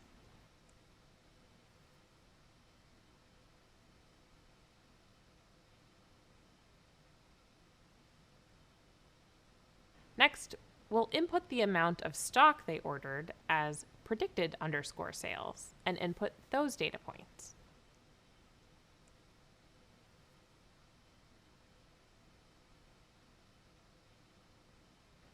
And now we have our data ready to go. As you learned in the first example, the bias function compares the actual outcome and the predicted outcome of the data to determine the average amount the actual outcome is greater than the predicted outcome. An unbiased model should be close to 0. Let's run the bias function on our sales data now. Like before, we'll just type bias to start the function and then actual_sales and predicted_sales in the parentheses. When we press enter, wow, the result is -35. That's pretty far from 0. The predicted outcome is larger than the actual outcome, which means they may be ordering too much stock for release days. Now that they've used the bias function to compare these data points, they can reevaluate their stocking practices to avoid buying more stock than they need at once. And that's it for now. We've covered a lot together. We learned how to create data frames. We tried out some basic data cleaning functions. We got a little preview of how data viz in R can help us better understand our data. And finally, we learned how to use the bias function. I've still got a lot more I want to tell you about R. And if the data visualizations we created in this module were exciting for you, I've got great news. Coming up, we'll learn all about data viz in R. But first, you've got a weekly challenge to tackle. I know you're going to do great, and if you want to review any of the material we've covered in these videos, feel free. This might be the first time you've encountered R, so it's a great opportunity to practice something new. Your code might throw up some errors at first. That's just part of writing code. Learning from our mistakes is how we grow. I'll see you afterwards for our next adventure in R. Hi there, great to see you again. I've really enjoyed introducing you to R. By now, you know your way around R and RStudio, and you're familiar with some basic programming concepts. You've also learned how to clean and organize data in R. You've taken on the challenge of learning programming, and developed new skills for data analysis. Great job! Now, you'll learn how to use code to visualize your data. Data visualization is one of the most important parts of data analysis. Powerful visuals show stakeholders what your data means in a clear and compelling way, and highlighting key insights. Visuals help bring the story of your data to life, and make that story easier to understand. You might remember the sneak peek I gave you of R's data visualization powers. I created those visuals with ggplot2, one of the core packages of the tidyverse. ggplot2 is R's most popular visualization package, and for good reason. It's a powerful and user-friendly data viz tool. Up next, you'll learn how to write and execute all the code we previewed earlier. You'll learn how to use ggplot2 to create a variety of plots, organize and represent different variables in your dataset, and customize the look and feel of your visuals. Working with ggplot2 can help you get the most out of your data. Your new data viz skills will also make it easier to learn other parts of R. Going forward, you'll be better able to visualize the results of any change you make to your data. Plus, you get an immediate result for all your hard work, which is one of my favorite parts of creating plots in ggplot2. Just enter some code, run it, and out comes a cool-looking visual that helps you and others understand your data. Visualization is a key part of a data analyst's workflow, and R lets you move back and forth between analysis and visualization quickly and easily. I'm looking forward to showing you what ggplot2 can do. See you soon! Hi again! In this video, we'll focus on ggplot2. We'll learn about its main features and functions, and how it can help you visualize your data. First, let's talk about some different visualization packages you can use with R. Base R has its own package, and there are other useful packages you can add. They'll help you do almost anything you want with your data, from making simple pie charts to creating more complex visuals like interactive graphs and maps. General-purpose packages like Plotly let you do a wide range of visualization functions. Others, like RGL, focus on specific solutions like 3D visuals. Some of the most popular include ggplot2, Plotly, Lattice, RGL, Digraphs, Leaflet, HighCharter, Patchwork, ggAnimate, and ggRidges. Personally, ggplot2 is my favorite for data analysis. It's both powerful and flexible. With a little bit of code, you can create all kinds of different plots. You can use ggplot2 on its own, or extend its powers with other packages. Plus, it's the most popular visualization package in R. A lot of data analysts prefer to use ggplot2, which is why we're using ggplot2 here. ggplot2 was originally created by the statistician and developer Hadley Wickham in 2005. Wickham's inspiration for creating ggplot2 came from the 1999 book The Grammar of Graphics, a scholarly study of data visualization by computer scientist Leland Wilkinson. The first two letters of ggplot2 actually stand for Grammar of Graphics. And in the same way the grammar of a human language gives us rules to build any kind of sentence, the grammar of graphics gives us rules to build any kind of visual. So ggplot2 has some basic building blocks that you can use to create plots. In other words, when you learn the basic steps for creating a plot in ggplot2, you can reuse these steps to create lots of different kinds of plots. Plus, you can add or remove layers of detail to your plot without changing its basic structure or the underlying data. This makes ggplot2 really powerful. In the next video, we'll go over these steps one by one. ggplot2 has lots of other benefits too. You can create all different types of plots, including scatter plots, bar charts, line diagrams, and tons more. You can change the colors, layout, and dimensions of your plots and add text elements like titles, captions, and labels. With just a little bit of code, you can create high-quality visuals. Plus, ggplot2 lets you combine data manipulation and visualization using the pipe operator. ggplot2 also has tons of functions that cover all your data viz needs. To give you an idea, check out the ggplot2 cheat sheet, which is a popular reference guide. You can find out more about the cheat sheet in an upcoming reading. It's not important to learn all these functions right away, or even know what they are. Over time, as you get into more advanced data analysis, you can learn about new functions as you need them. Just know that if you need to find a function for something, ggplot2 probably has it. And like we discussed, even the basic functions of ggplot2 let you do so much. We'll focus on some core concepts in ggplot2: aesthetics, geomes, facets, labels, and annotations. These might be new concepts to you, and that's okay. We'll learn about them together, and soon we'll explore each in detail. For now, let's get a quick preview. In ggplot2, an aesthetic is a visual property of an object in your plot. For example, in a scatter plot, aesthetics include things like the size, shape, or color of your data points. Think of an aesthetic as a connection or mapping between a visual feature in your plot and a variable in your data. We'll talk more about mapping later on. A geome refers to the geometric object used to represent your data. For example, you can use points to create a scatter plot, bars to create a bar chart, or lines to create a line diagram. You can choose a geome to fit the type of data you have.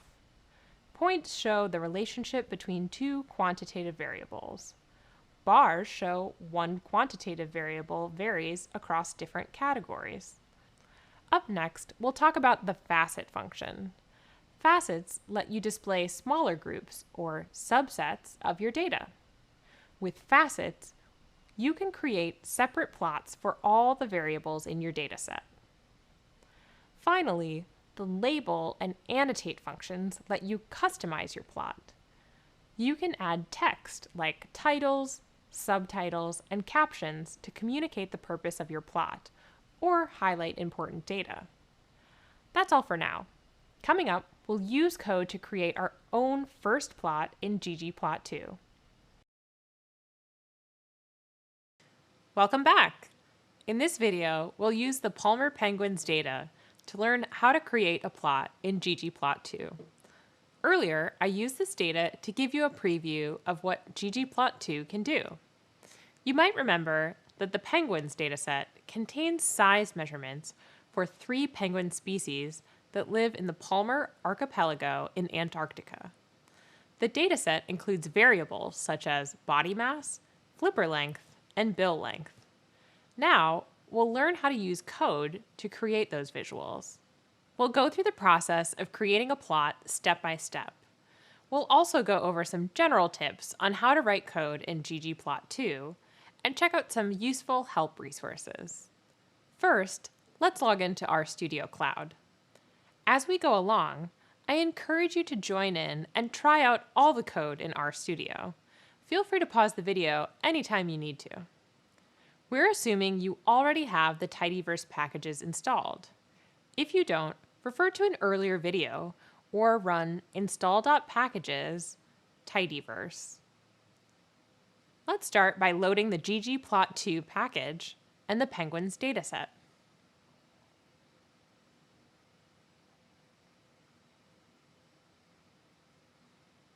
Let's check out the plot that shows the relationship between body mass and flipper length in the 3 penguin species.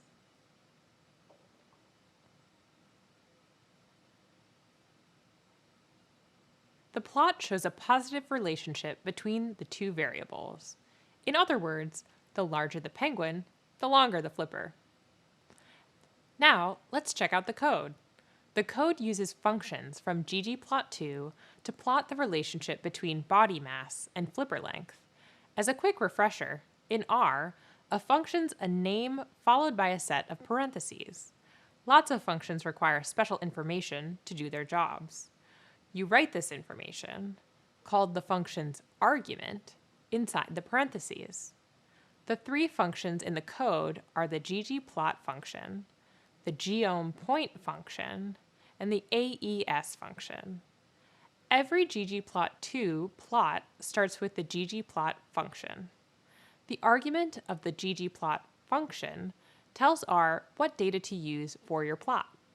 So, the first thing to do is choose a data frame to work with. You can set up the code like this.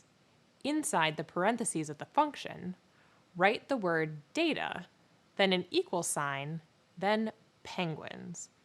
This code initializes or starts the plot. If we stop right now and run the code, the result will be an empty plot. Let's try it.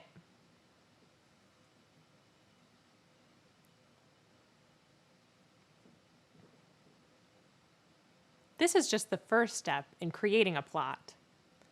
The next thing you might notice about this code is the plus sign at the end of the first line. You use the plus sign to add layers to your plot. In ggplot2, plots are built through combinations of layers. First, we start with our data. Then, we add a layer to our plot by choosing a geom to represent our data. The function geom_point tells R to use points to represent our data. Keep in mind that the plus sign must be placed at the end of each line to add a layer. Adding a geom function is the second step in creating a plot. As a reminder, a geom is a geometric object used to represent your data. Geoms include points, bars, lines, and more. In our code, the function geom_point tells R to use points and create a scatter plot. We'll learn more about geoms later on. Next, we need to choose specific variables from our dataset and tell R how we want these variables to look in our plot. In ggplot2, the way a variable looks is called its aesthetic. As a quick reminder, an aesthetic is a visual property of an object in your plot, like its position, color, shape, or size. The mapping equals AES part of the code tells R what aesthetics to use for the plot. You use the AES function to define the mapping between your data and your plot. Mapping means matching up a specific variable in your dataset with a specific aesthetic. For example, you can map a variable to the x-axis of your plot, or you can map a variable to the y-axis of your plot. In a scatter plot, you can also map a variable to the color, size, and shape of your data points. We'll learn more about aesthetics soon. Mapping aesthetics to variables is the third step in creating a plot. In our code, we map the variable flipper length to the x-axis and the variable body mass to the y-axis. Inside the parentheses of the AES function, we write the name of the aesthetic, then the equal sign, then the name of the variable. We write the code, and R takes care of the rest. Using the penguin's data, R creates a scatter plot, puts the variable body mass on the y-axis, and the variable flipper length on the x-axis. Our code follows the common sequence for creating plots in ggplot2. Earlier, we talked about the grammar of graphics, a set of steps for making all kinds of different plots. You can also think of this sequence as the basic grammar for making plots in ggplot2. To create a plot, follow these three steps.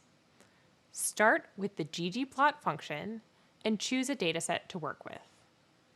Add a geom_function to display your data. Map the variables you want to plot in the arguments of the AES function. We can also turn our code into a reusable template for creating plots in ggplot2. To make a plot, replace the bracketed sections in the code with a dataset, a geom_function, or a group of aesthetic mappings. We can make all kinds of different plots using this template. For example, instead of plotting the relationship between body mass and flipper length, we could use two different variables in the penguin's dataset. Let's try bill length and bill depth. We can put bill length on the x-axis and bill depth on the y-axis. Let's run the code and check out this new scatter plot.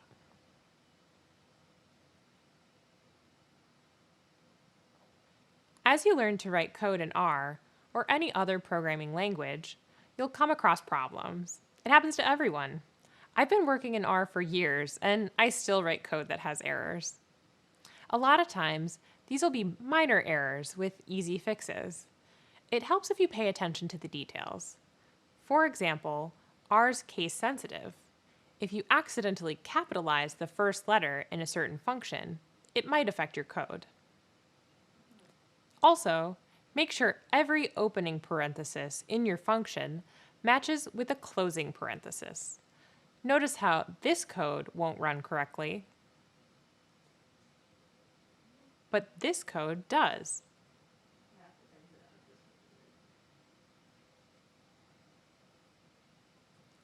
One common problem when working with ggplot2 is remembering to put the plus sign in the right place when adding a layer to your plot. Always put the plus sign at the end of a line of code. It's easy to forget, and put it at the beginning of the line.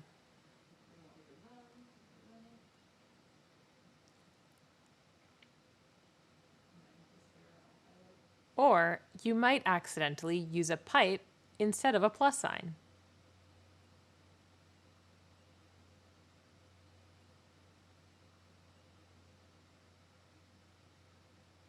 We all make mistakes. That's part of the learning process. The good news is we have plenty of tries to get it right. There's also plenty of resources to help you out. To learn more about any R function, just run the code $function_name. For example, if you want to learn more about the geom_point function, type in $geom_point.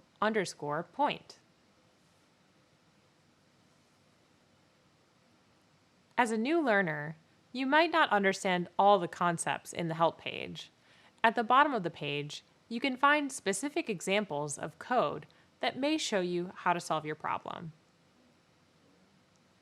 If you still can't find what you're looking for, feel free to reach out to the R community online. As we mentioned earlier, there are tons of great online resources for R. Chances are, someone else has had the same problem. That's it for now. Up next, we'll learn more about aesthetics. See you soon!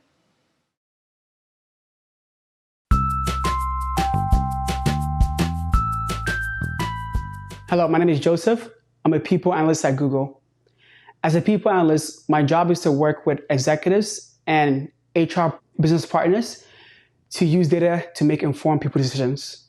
So my journey into people analytics is a very unique one. Coming from an inner city school in New York and going to school in Syracuse, which is a private school, the transition was very different in terms of the rigor academically and also the social level that I was competing with. And just being completely honest, I did feel like I didn't belong there. I felt imposter syndrome each and every day. And my first semester, I was struggling with my academics because of the lack of strong foundation that I had every time I finished my classes. I was seeking for tutoring opportunities. So I was working 3 times or 4 times more than my peers. But in the long run, I actually came to a point where I was doing like much better than my peers. And I was the one actually, teaching them, also tutoring them on your homeworks. When I was going to college my freshman year, I wanted to major in computer engineering. But unfortunately, coming from a family of immigrants who did not know what computer engineering was, or even saw someone in our community who has, really succeeded in that, they really discouraged me from pursuing this path, again, because they didn't want to take the risk. Unfortunately, I switched my major from computer engineering into undecided. Fortunately for me, 2 years later, I found another Black friend of mine who was also an immigrant, African, who was majoring in information technology. And just by me learning from his experience and the classes he was taking, it really got me really interested in the field.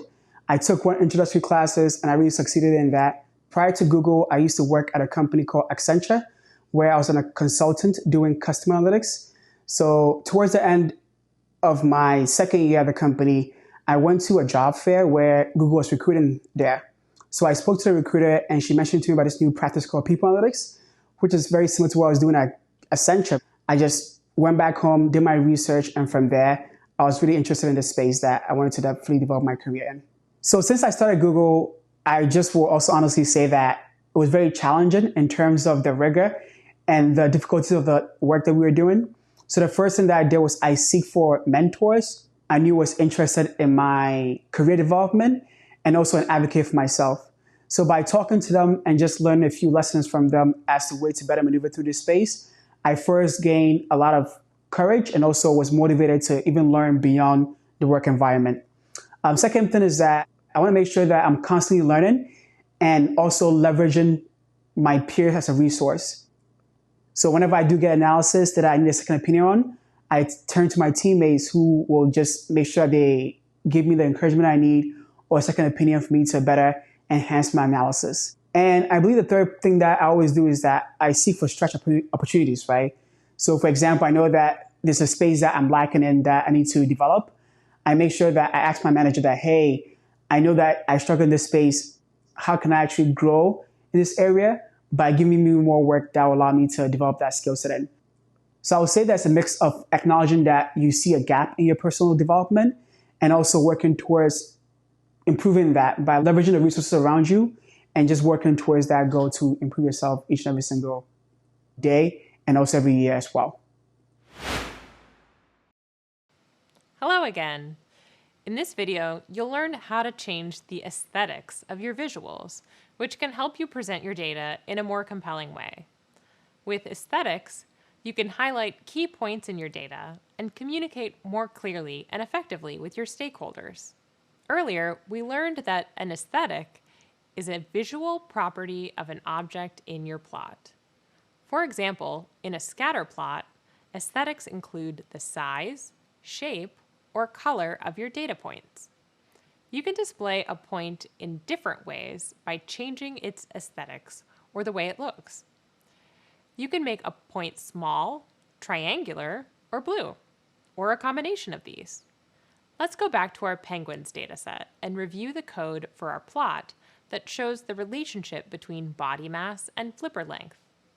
As a quick refresher, the mapping equals AES part of the code tells R what aesthetics to use for the plot. You use the AES function to define the mapping between your data and your plot. Mapping means matching up a specific variable in your dataset with a specific aesthetic. For example, you can map a variable to the x-axis of your plot, or you can map a variable to the y-axis of your plot. To map an aesthetic to a variable, set the name of the aesthetic equal to the name of the variable inside the parentheses of the AES function. Our code tells R to map flipper length to the x-axis and body mass to the y-axis. Let's log into RStudio Cloud and run the code. As a quick reminder, let's start by loading the ggplot2 package and the penguins dataset. R will automatically place the appropriate label on each axis of our scatter plot.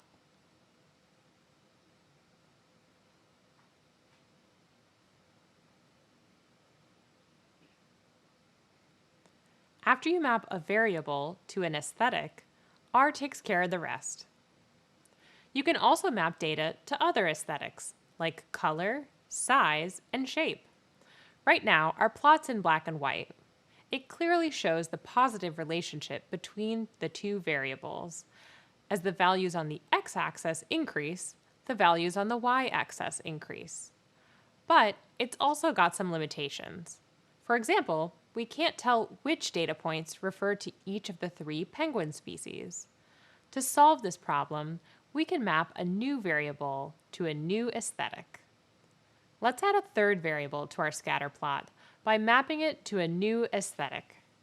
We'll map the variable species to the aesthetic color by adding some code inside the parentheses of the AES function. We'll add a comma after the body mass variable and type color =, species. Our code tells R to assign a different color to each species of penguin. Let's check it out. The gentoos are the largest of the 3 penguin species. The legend just to the right of the plot shows us that the blue points refer to the gentoo penguins. Not only does R automatically apply different colors to each data point, it also gives a legend to show us the color coding. That's what I love about R. Give it just a little bit of code, and it'll go the extra mile to help you out. We can also use shape to highlight the different penguin species. Let's map the variable species to the aesthetic shape.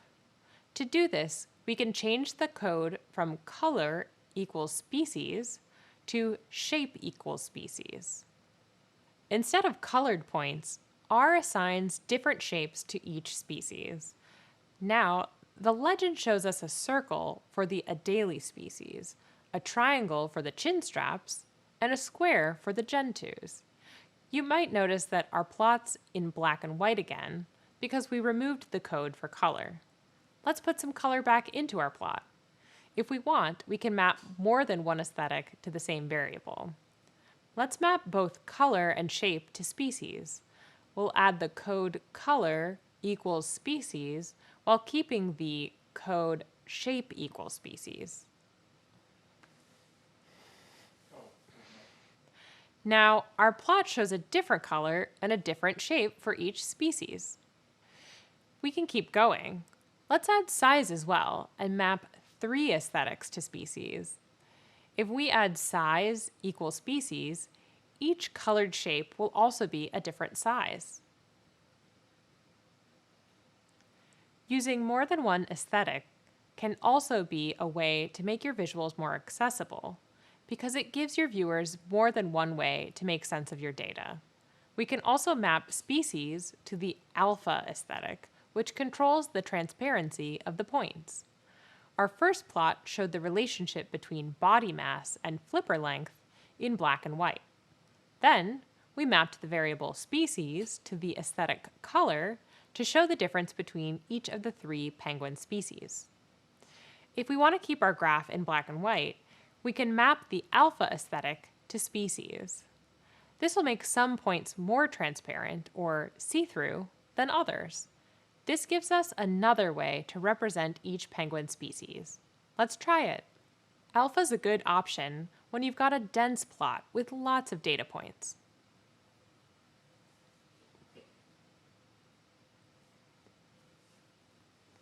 You can also set the aesthetic apart from a specific variable. Let's say we want to change the color of all the points to purple. Here, we don't want to map color to a specific variable, like species. We just want every point in our scatter plot to be purple. So we need to set our new piece of code outside of the AES function and use quotation marks for our color value. This is because all the code inside of the AES function tells R how to map aesthetics to variables. For example, mapping the aesthetic color to the variable species. If we want to change the appearance of our overall plot without regard to specific variables, we write code outside of the AES function. Let's write the code and run it.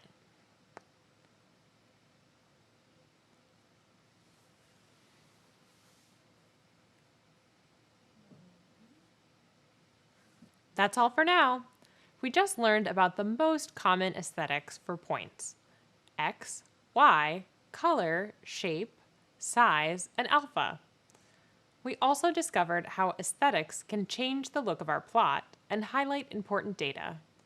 We've covered a lot so far and learned a bunch of new concepts. It takes time to process new information and learn new skills. So feel free to watch any of these videos again if you need a refresher or want to practice in RStudio. Coming up, we'll learn more about geomes. See you then! Great to see you again. In this video, we'll learn how to use different geome functions to create different types of plots, such as scatter plots and bar charts. There are lots of different geomes available. You can choose a specific geome based on how you want to represent your data and your goals for communicating it.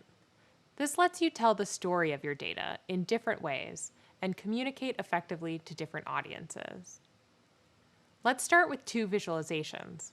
Both visuals contain the same x variable and the same y variable. Both use the same data, but each plot uses a different visual object to represent the data. One uses points, the other uses a smooth line. In other words, they use different geomes.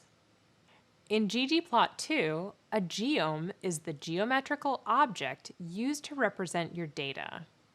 Geomes include points, bars, lines, and more. The geom_point function uses points to create scatterplots. The geom_bar function uses bars to create bar charts, and so on.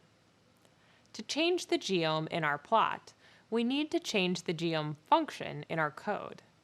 For example, take the plot that shows the relationship between body mass and flipper length.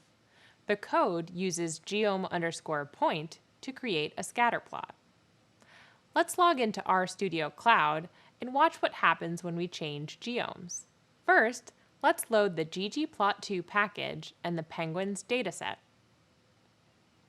Now, we can put geom_smooth in place of geom_point.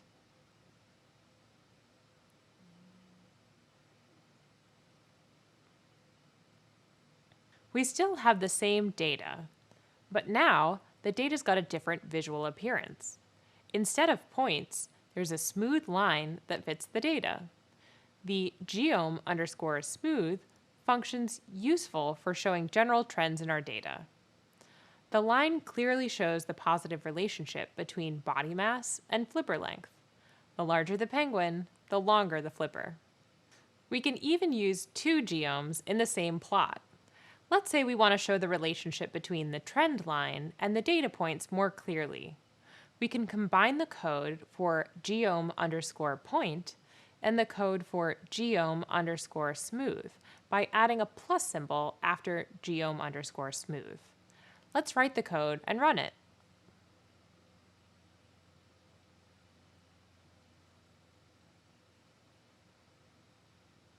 Let's say we want to plot a separate line for each species of penguin.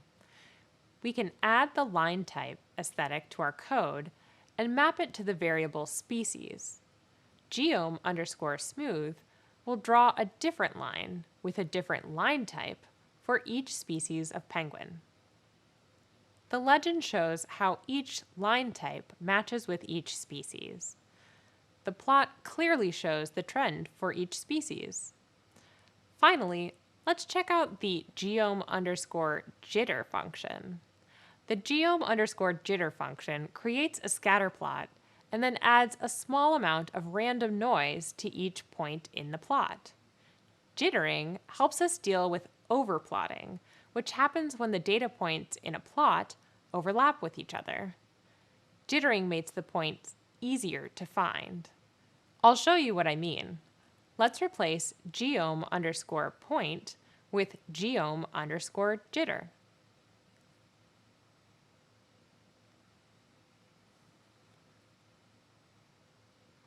Now that we've seen what ggplot2 can do with scatter plots, let's explore bar charts. We'll use the diamonds dataset that you're already familiar with.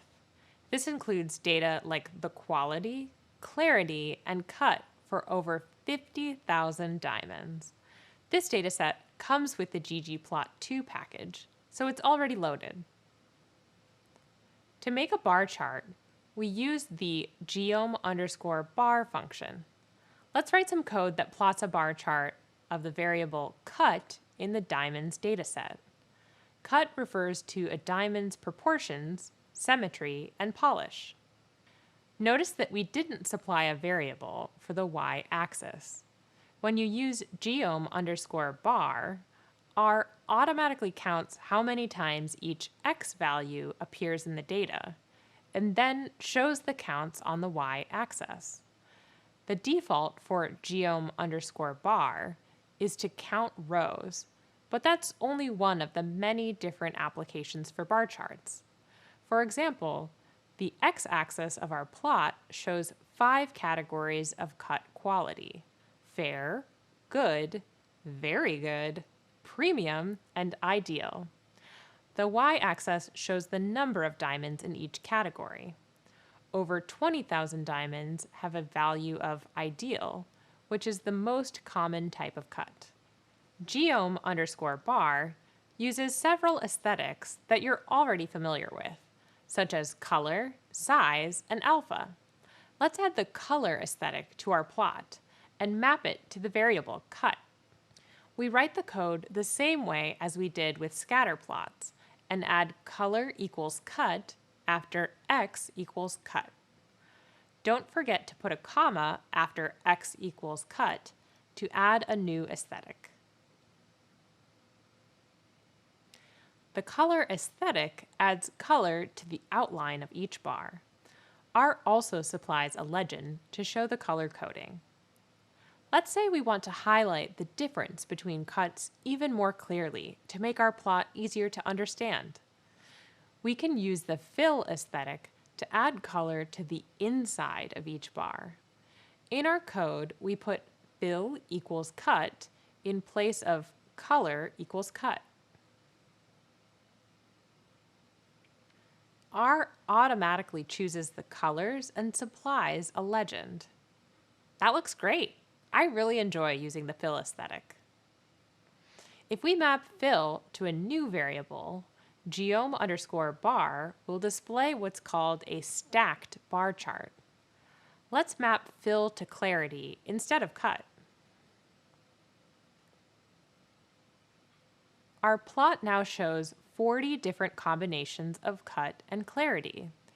Each combination has its own colored rectangle. The rectangles that have the same cut value are stacked on top of each other in each bar. The plot organizes the complex data. Now we know the difference in volume between cuts, and we can figure out the difference in clarity within each cut. This is just the beginning of what you can do with geoms. ggplot2 has over 30 geom functions that you can use to make plots, and extension packages give you even more. The ggplot2 cheat sheet is a great resource for learning more about geoms. As you move forward and do more advanced data analysis, you'll find plenty of new geoms to work with. Until then, the geoms we just reviewed will keep you busy and let you do a lot with your data. Coming up, we'll learn how to use the facet functions to display our data in different ways. Bye for now. Welcome back. In this video, we'll learn how to use the ggplot2 facet functions to display our data in new ways. Facet functions let you display smaller groups or subsets of your data. A facet's a side or section of an object, like the sides of a gemstone. Facets show different sides of your data by placing each subset on its own plot.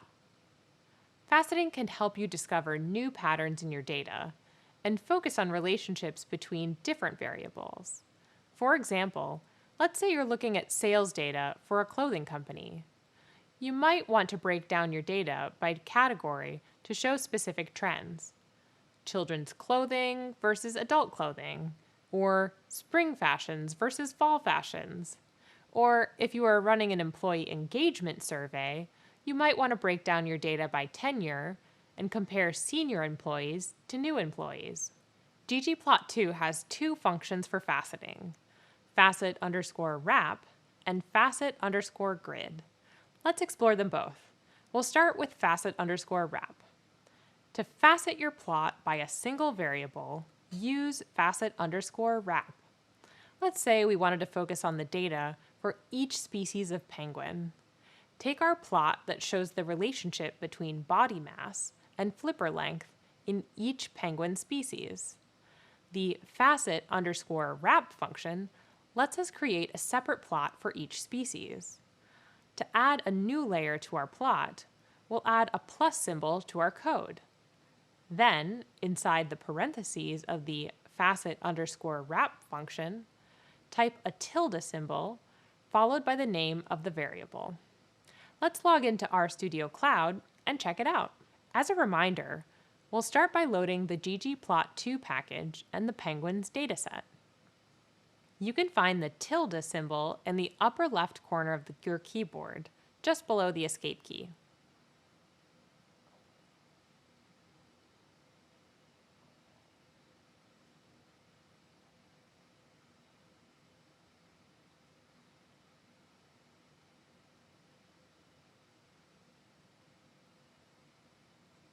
There!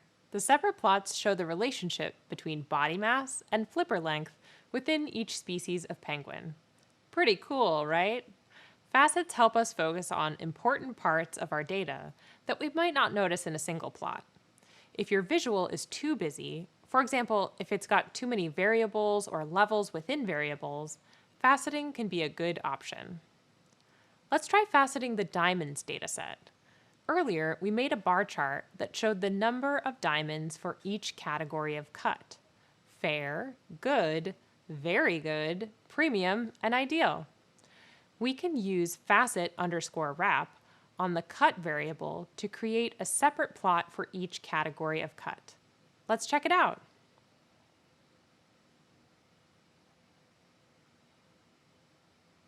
To facet your plot with two variables, use the facet_grid function. Facet_grid will split the plot into facets vertically by the values of the first variable and horizontally by the values of the second variable. For example, we can take our penguins plot and use facet_grid with the two variables sex and species. In the parentheses following the facet_grid function, we write sex, then the tilde symbol, then species. Let's run the code.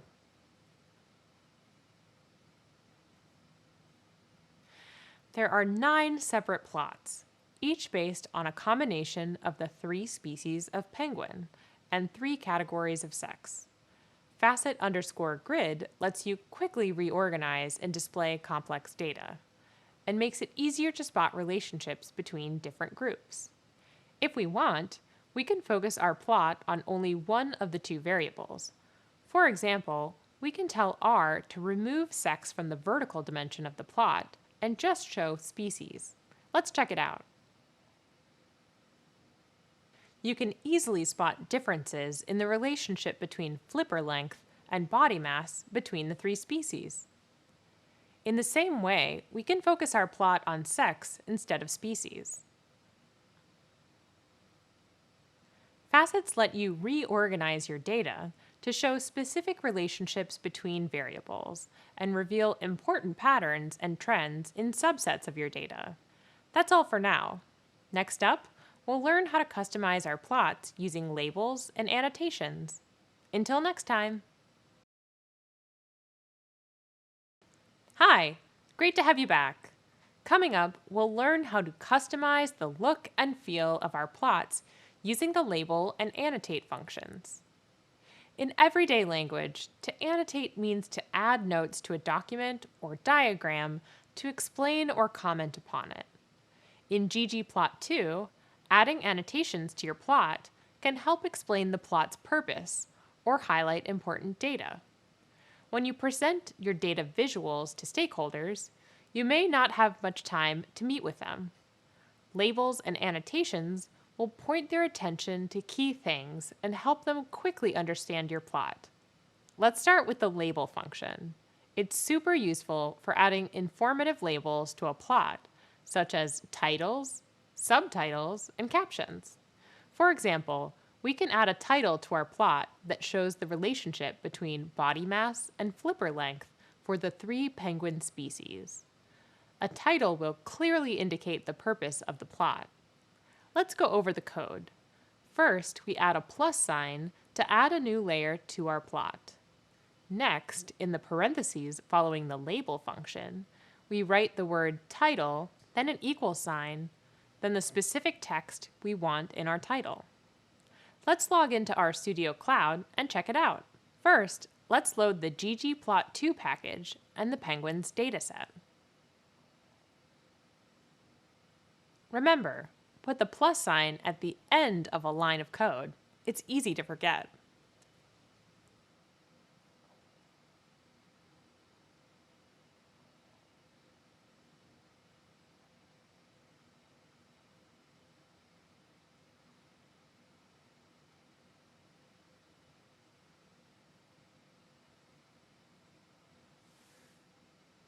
R automatically displays the title at the top of the plot.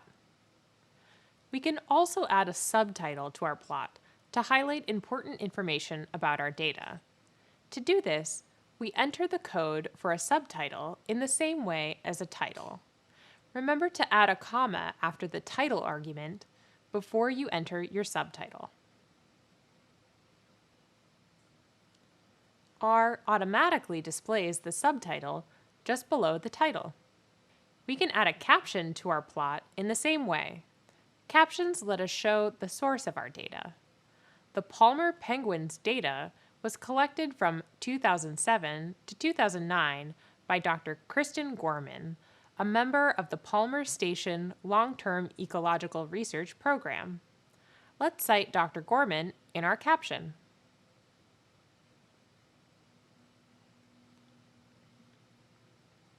R automatically displays the caption at the bottom right of our plot. Titles, subtitles, and captions are labels that we put outside of the grid of our plot to indicate important information.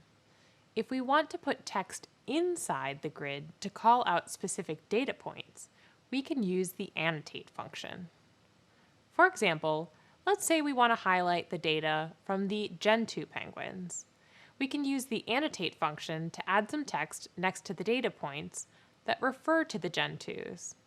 This text will clearly communicate what the plot shows and reinforce an important part of our data. Okay, let's check out the code. In the parentheses of the annotate function, we've got information on the type of label, the specific location of the label, and the context of the label. In this case, we want to write a text label. We also want to place it near the Gen 2 data points. Let's put it at the following coordinates. X-axis equals 220 millimeters, and y-axis equals 3,500 grams. Finally, let's write our text. The Gen 2s are the largest. Let's run it. Check it out! R automatically places the text label on the correct coordinates in our plot. We can customize our annotation even more. Let's say we want to change the color of our text. Well, we can add color equals followed by the name of the color. Let's try purple. We can also change the font style and size of our text. Use font face and size to write the code.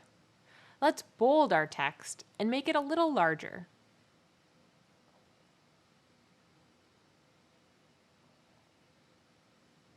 We can even change the angle of our text. For example, we can tilt our text at a 25-degree angle to line it up with our data points. Let's try it. That looks great. By this point, our code is getting pretty long. If you want to use less code, you can store your plot as a variable in R. As a quick reminder, to create a variable in R, you type the variable name, then a less than sign, followed by a dash. Let's try it with the variable name P.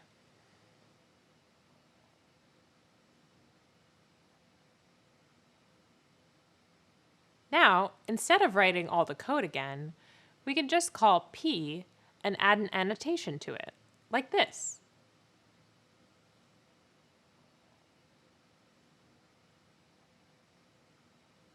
you get the same result. Some people like to see every step of their code listed out in front of them. So there are advantages to doing it the longer way. It's really up to you. I just want you to know that you've got options. Hopefully this gives you an idea of some of the ways you can customize your plots. Labels and annotations can be really helpful when it comes to highlighting important parts of your data and communicating key points. That's all for now. Coming up, you'll learn some useful ways to save your plots in ggplot2. See you next time. Hi, and welcome back. In this video, we'll learn how to save our plots. Saving your work so that you can access it later is so important. It lets you continue to work on it yourself or share it with others. Being able to reproduce and share your work is a key part of your future analyst role because it lets you collaborate with teammates. They can double-check your work and offer feedback to help you improve it. So let's save our plots. To do this, you'll use the Export option in the Plots tab of RStudio, or the ggsave function provided by the ggplot2 package. First, we'll save our plots using the Export option. Then we'll use the ggsave function. Let's log into RStudio Cloud. We'll load the ggplot2 package and the Penguins dataset. To start, let's write some code and create the plot that shows the relationship between body mass and flipper length in 3 penguin species.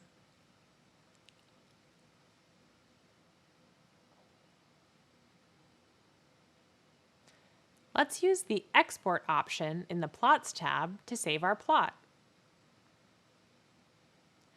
We can save it as an image file or a PDF file. Let's try saving it as an image. There are 6 different options for image format, including PNG and JPEG. Let's try PNG. Next, we name our file and click Save.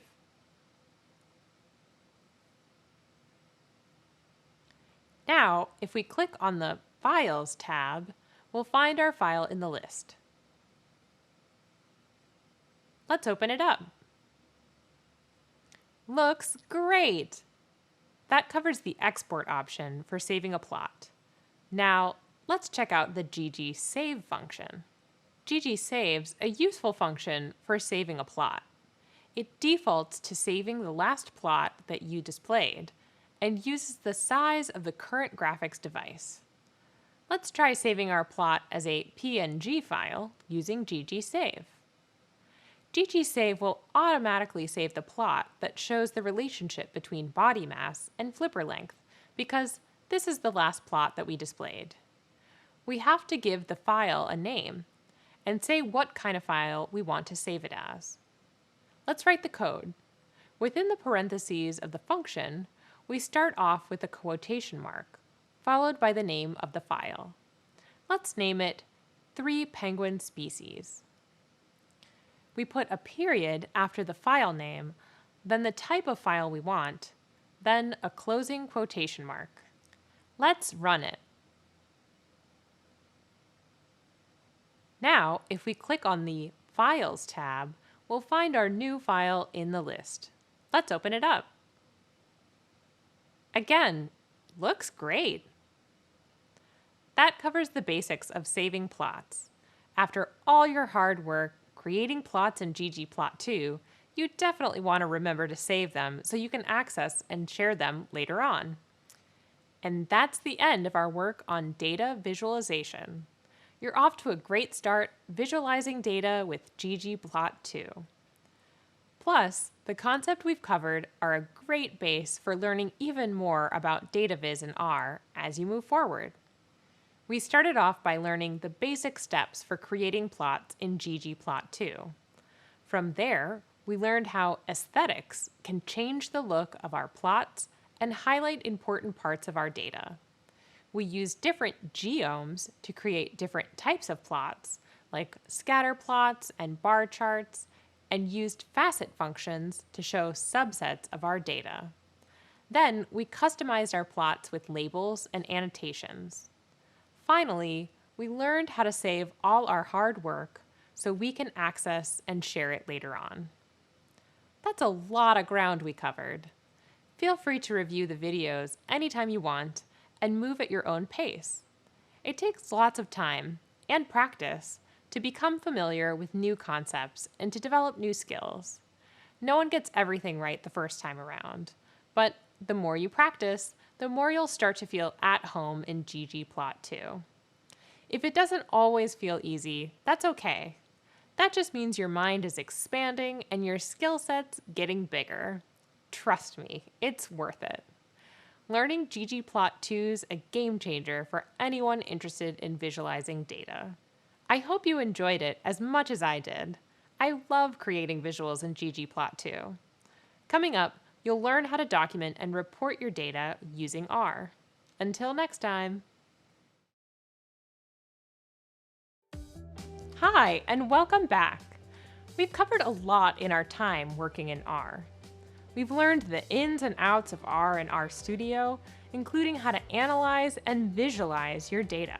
Now, you'll learn how to document and report your work using R Markdown. R Markdown is a file format for making dynamic documents with R.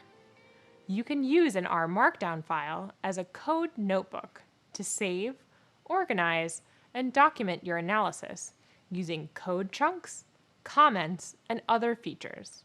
When you finish your data cleaning and exploration, you can create a report in R Markdown to summarize your findings for stakeholders. The core of the work we do in my department involves analytics. When my team started getting bigger, we noticed we didn't have a shared language for data analysis. So, there was an effort for everyone to learn R so we could collaborate more easily. Now, everyone speaks the same programming language. We can review each other's code, which has led to more consistency and collaboration, and better analysis. R Markdown reports are great for sharing knowledge. These reports let anyone, from a small group of online users to a large company, share and reproduce analysis. In this course, we'll start with an overview of R Markdown, and then we'll learn how to install R Markdown in RStudio. After that, we'll check out how to create an R Markdown document. We'll also explore the structure and components of the document, so you'll have an idea of how to use them to record and report your analysis. Next, we'll show you how to insert and edit pieces of code called chunks into your document. And finally, we'll check out the process of exporting your documentation. It's always good to have a report of the analysis you've done, both for yourself and your stakeholders. After that, we'll wrap up our time with R. Of course, your time with R can keep going, and you can keep practicing. I hope you'll put R to good use in your future job as a data analyst too. It's a huge advantage in your career. Speaking of your career, when you've completed everything in the R program, you'll have the chance to add to or start building your portfolio by completing a case study. This is a great way to showcase all the skills you've learned so far and stand out to future employers. We'll talk more about this project later. In the meantime, let's get back into the R groove. See you soon! Hi again. As a data analyst, you'll need to refer to your analysis at a moment's notice. You might need to share it with your fellow team members, or a stakeholder might ask about one of your conclusions. Documenting your work makes it easy to quickly share your analysis with anyone. And that's where R Markdown comes in. Earlier, we learned that R Markdown is a file format for making dynamic documents with R. R Markdown lets you create a record of your analysis and conclusions in a document. It ties together your code and your report so you can share every step of your analysis. And the best part is, You don't even have to leave RStudio to do this. This document will help stakeholders and team members understand what you did in your analysis to reach your conclusions. Their feedback will also help you improve your analysis. Our Markdown documents are written in Markdown. Markdown is a syntax for formatting plain text files. Using Markdown makes it easier to write and format text in your document. Markdown is also easy to read and to learn. For example, if you want to italicize a word or phrase in Markdown, just add a single underscore or asterisk right before and after the word. When you create a report of the document, the Markdown formatting's no longer visible, just the word or phrase in italics. We'll show you more formatting options soon, but they're all similar to this example. Basically, they're simple enough to let you focus on descriptions and explanations of your analysis without having to think too much about how to format them. Besides text, our Markdown also includes an interactive option called an R notebook that lets users run your code and show the graphs and charts that visualize the code. Any R Markdown document can be used as a notebook. This creates a clear overall picture of your analysis and conclusions. R Markdown lets you convert your files into lots of different formats too. You can create HTML, PDF, and Word documents, or you can convert to a slide presentation or dashboard. Having these options makes it easy to share the same analysis in a variety of ways, depending on your audience. The Markdown language was originally designed for HTML output. HTML is the set of markup symbols and codes used to create a web page. R Markdown has the most available features for this format, but you can get good results in any of the formats. While R Markdown is a great way to record and share your analysis, there are other options too. Notebooks like Jupyter, Kaggle, and Google Colab do a lot of the same things as an R Markdown notebook, including the interactive elements. You'll read more about these options in a little bit. Coming up, we'll create an R Markdown document. You'll get to see this effective analysis tool in action. See you soon! Welcome back. Exploring the different tools available for analysis is one of the more fun parts of being a data analyst. By now, you've had the chance to try out tools like spreadsheets, BigQuery or other SQL tools, and Tableau. Now, we'll check out a tool you can use in RStudio, R Markdown. As a reminder, R Markdown is a great tool for documenting your analysis at any stage, but especially when you've completed a project. Let's open up RStudio and get started with R Markdown. Feel free to follow along with the video and try it out on your own later. Or go ahead and join us now in your own RStudio account. We'll first install the R Markdown package by using our install packages function and R Markdown in parentheses.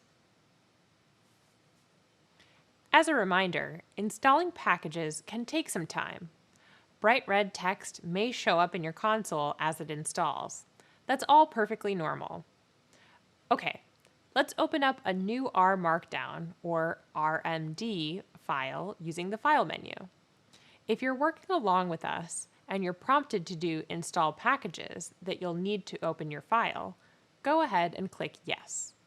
Right away, you might notice some of the outputs available in R Markdown. For now, we'll use the default HTML and document options. The other output options will also be available later. We'll add a file name and author and then open our file. Next, we'll save it so we can use it later.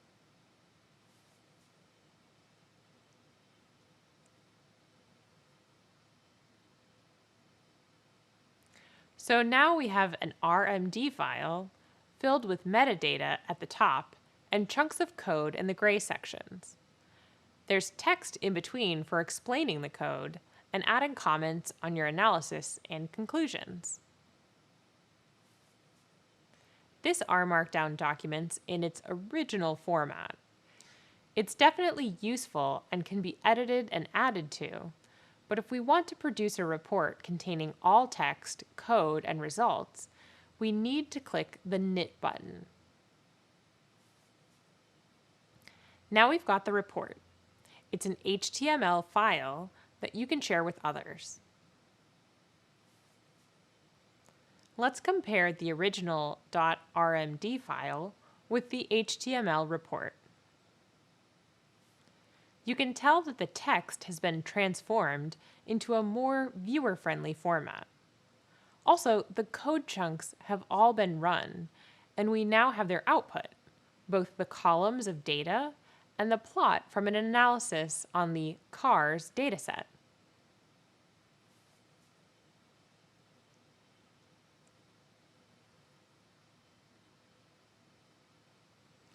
The report's clear and formatted in a way that's easy to follow and understand.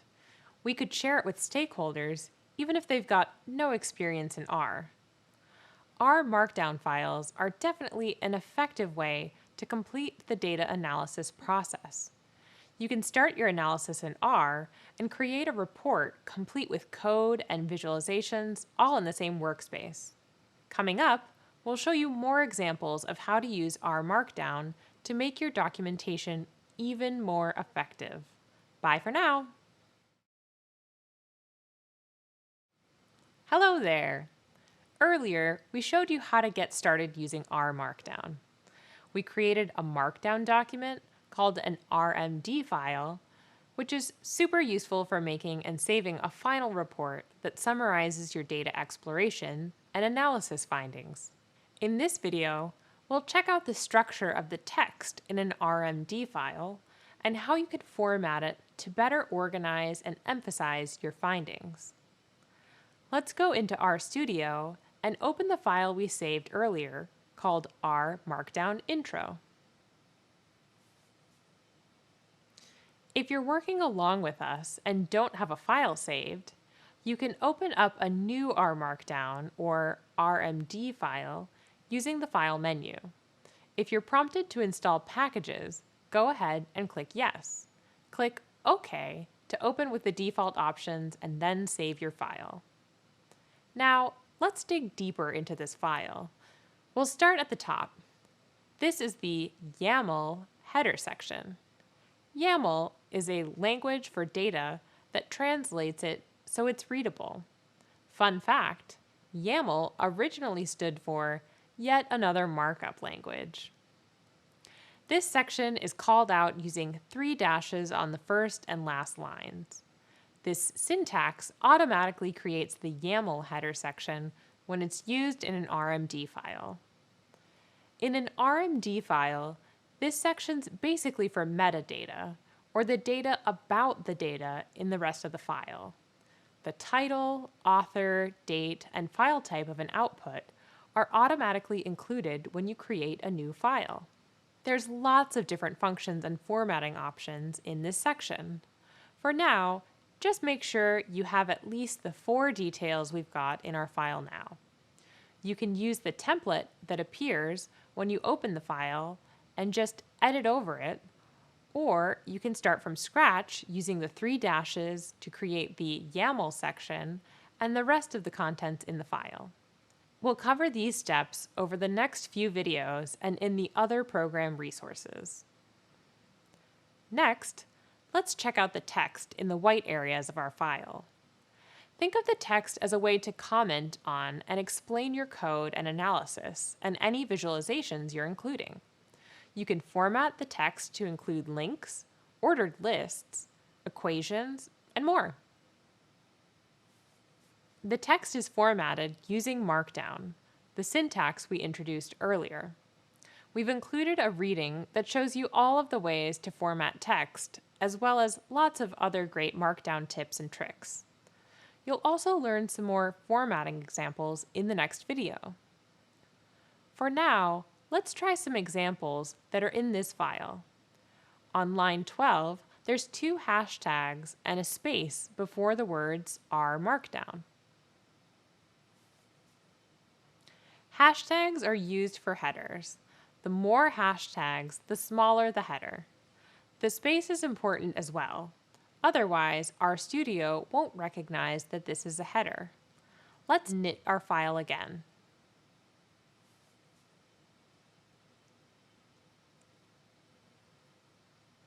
There's the R Markdown header in the HTML file. If we add 2 more hashtags in the .rmd file and click knit once again, the output changes.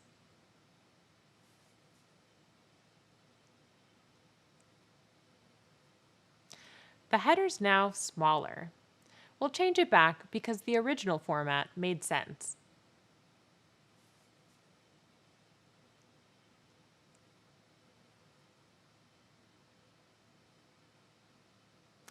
Since this header is introducing information about R Markdown that comes in the next 2 paragraphs, we want to emphasize it.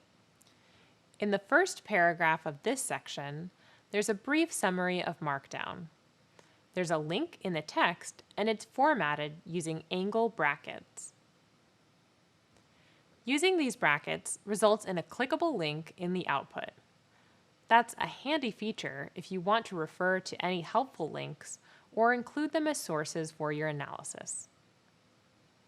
In the next paragraph, knit is set off with 2 asterisks on either side of the word. This bolds the word. Using 1 asterisk on either side would instead italicize the word. Let's scroll down to the last paragraph. Here we've got some inline code, which can be inserted directly into the text of a .rmd file. The code appears in a gray box, like the code chunks we'll talk about soon. Using inline code like this lets you refer to the code directly as you explain it. Let's knit our file one more time. All the formatting works together to make a well-designed, readable file that's easy to share with stakeholders and team members. That's it for now, but there's lots more to learn about creating your own reports. Stay tuned.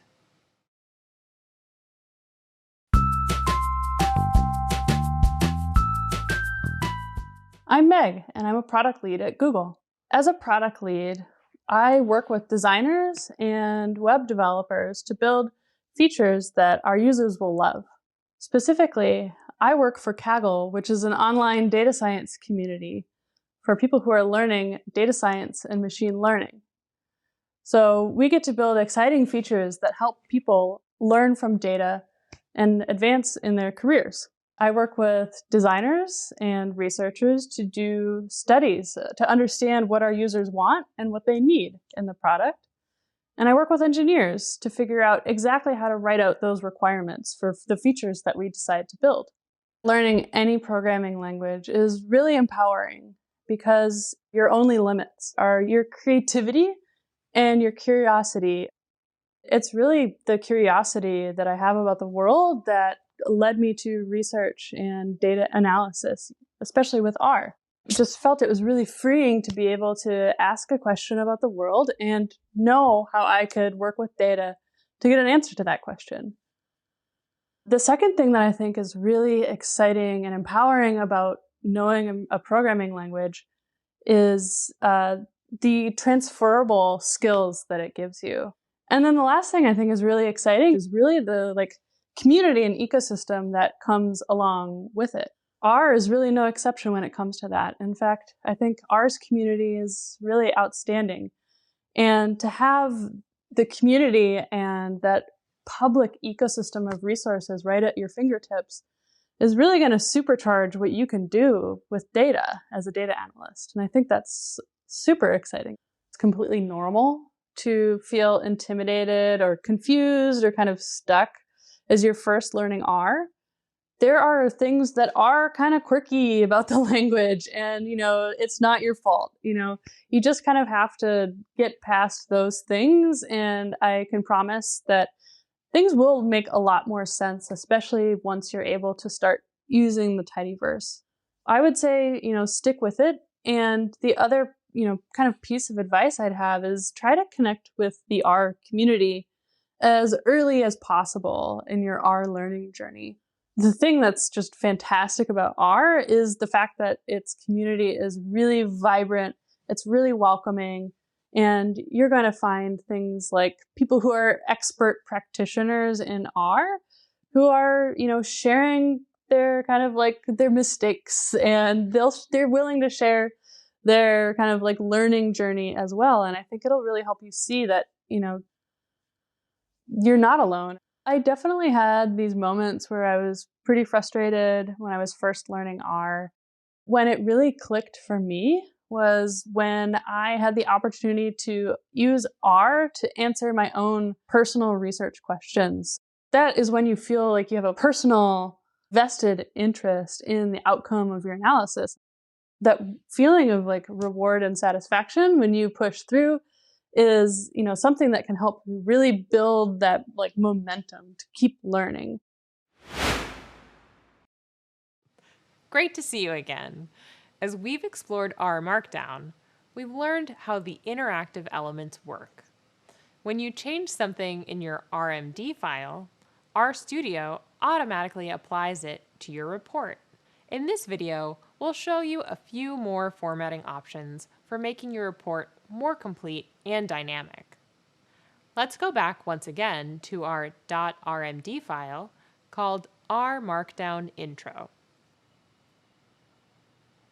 We'll make some edits, add some elements, and then convert it to an HTML document. We'll start by adding bullets. Just like in a standard document, bullets can help you organize your content. In our file, we'll turn the list of the documents that R Markdown can author into bullet points. We use asterisks in the .rmd file to create the bullets in the output document. We'll revise this section so that the bullet points are set up in the right way. Now let's check out a different way to include a link in the file. When you're writing a report, you might want to link to the company website or to pages you used for research. Right now, in the first paragraph, we have the website URL inside of angle brackets. To embed the link in text instead, let's change the formatting. We'll start by changing the text to better fit the embedded link. Then we'll add square brackets and the word we want to embed the link in. And we'll change the angle brackets around the URL to parentheses. Both types of links work great, but some URLs are long and might clutter your report. In those cases, embedding links saves space and can look cleaner. Let's say you want to embed an image too. Images are good for showing your workflow or displaying visualizations you want to reference in your report.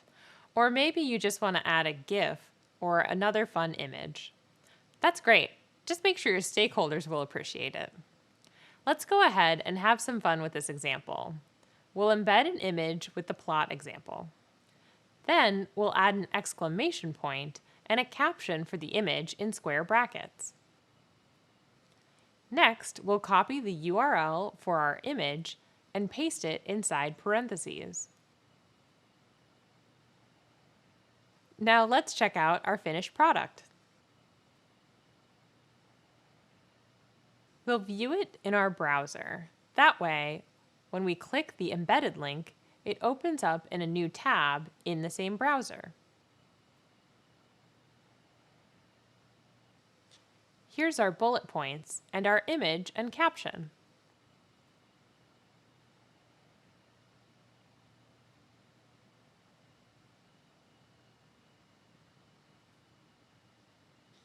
And here's our embedded link, which we can click to open the website. And there's lots more ways to format an RMD file to get it ready to turn into a complete, organized, and effective report. While reports are a key part of presenting your analysis to stakeholders, they can be just as important for your own learning.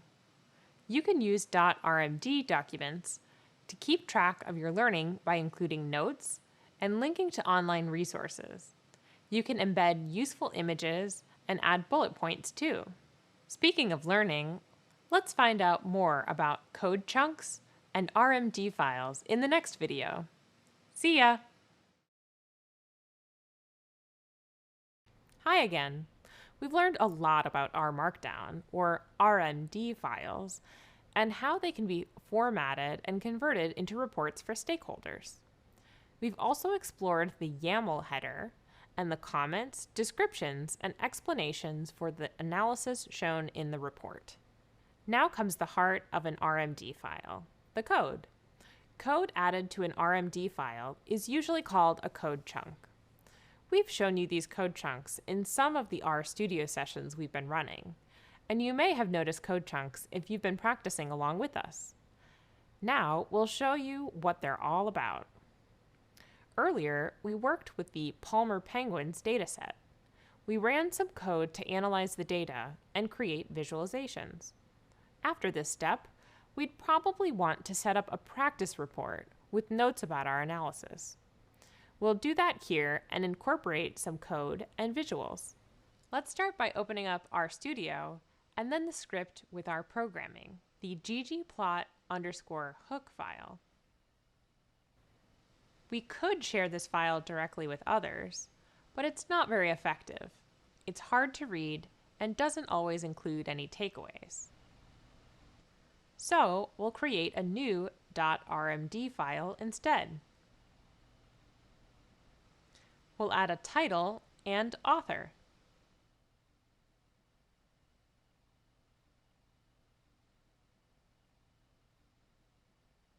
Now we have two tabs in our script pane. We can toggle between them just like with browser tabs. We'll save our new .rmd file.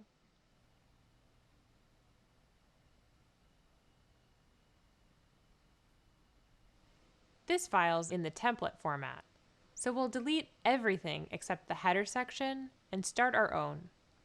We already set up the header section, so we don't need to make any changes there. Instead of deleting, we could make edits section by section, adding our own comments and code along the way. But deleting the file contents gives us a blank space to work in and helps us avoid potential errors from mixing our own comments and code with the pre-existing ones in the template. Before we add any code, we want to describe its purpose. The first code chunk will set up our R environment by loading our packages using the library function.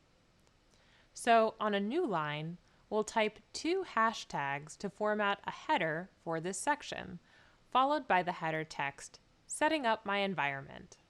Then we'll add a note about the code.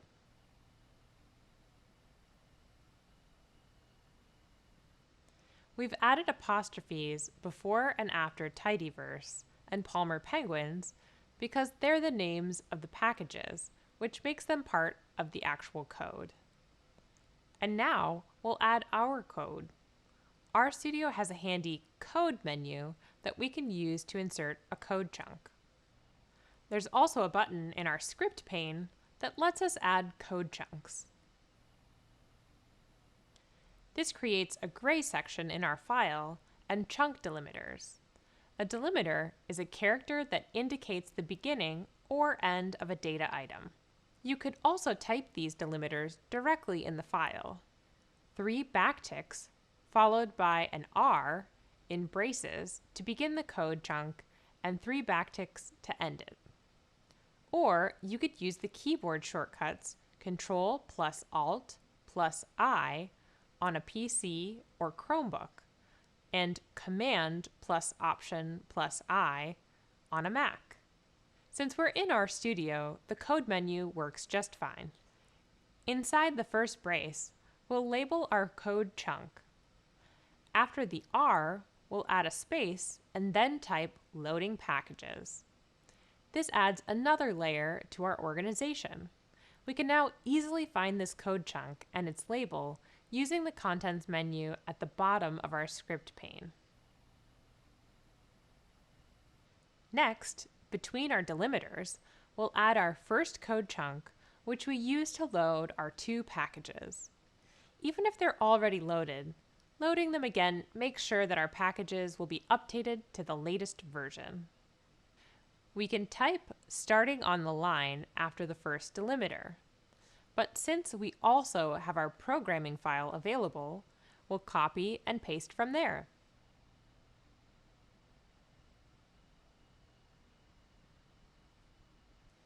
Now we can run our code right in the file to check it for errors. And there's the code output. We can also change our code chunk options. There's options for changing the output and for turning off warnings and messages. These are useful for when you're ready to create a final report for stakeholders. You'll have control over what you'll show them in the report.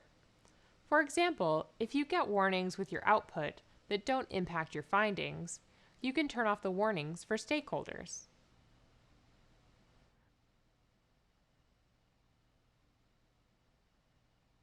So the code chunks are the key to making this report a good learning tool and eventually a document worth presenting to stakeholders. When you have code embedded in a file and can show its output, you can provide evidence for your findings and share your sources.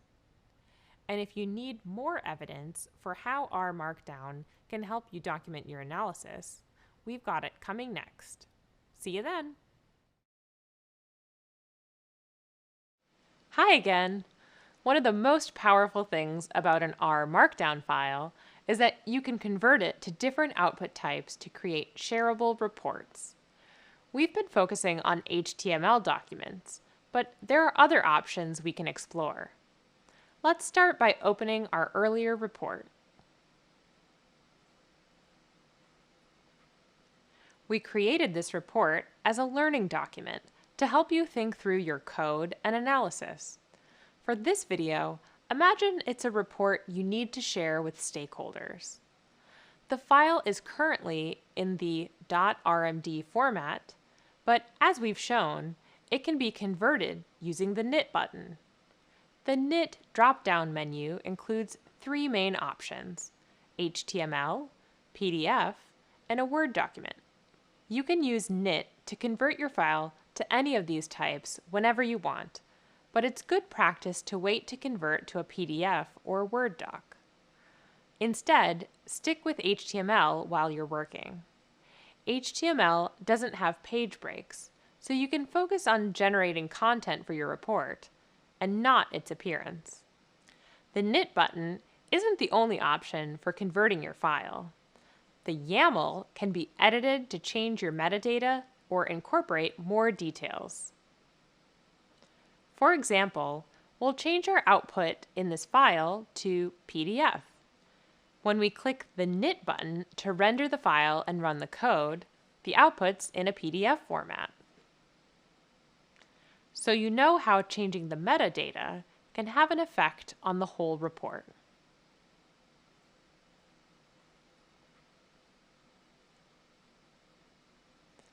And if you need to create a certain type of document over and over, or if you want to customize the appearance of your final report, you can create a template. If it's a monthly or annual report that you're creating for stakeholders, you can just run one line of code to update your data, and your report's ready. We won't cover creating a template here, but it's something you might want to learn more about on your own as you get more experience in R. We've now explored a big part of R Markdown and R documentation. We've explained what R Markdown is and how to use it in RStudio to create .rmd files. We've checked out the structure of these files and how you can format them to make reports. We've shown you what code chunks are and how to include them in your documentation. And we've shown you how to take all of that analysis, plus your explanation of that analysis, and transform it from a .rmd file into a report that you can use as a learning document or share with stakeholders. It's a great way to wrap up the data analytics process in R and RStudio. And it's nearly time for you to wrap things up in this program. But if you want to review any concepts or practice some more in RStudio, feel free to rewatch the videos anytime for some extra help. See you soon!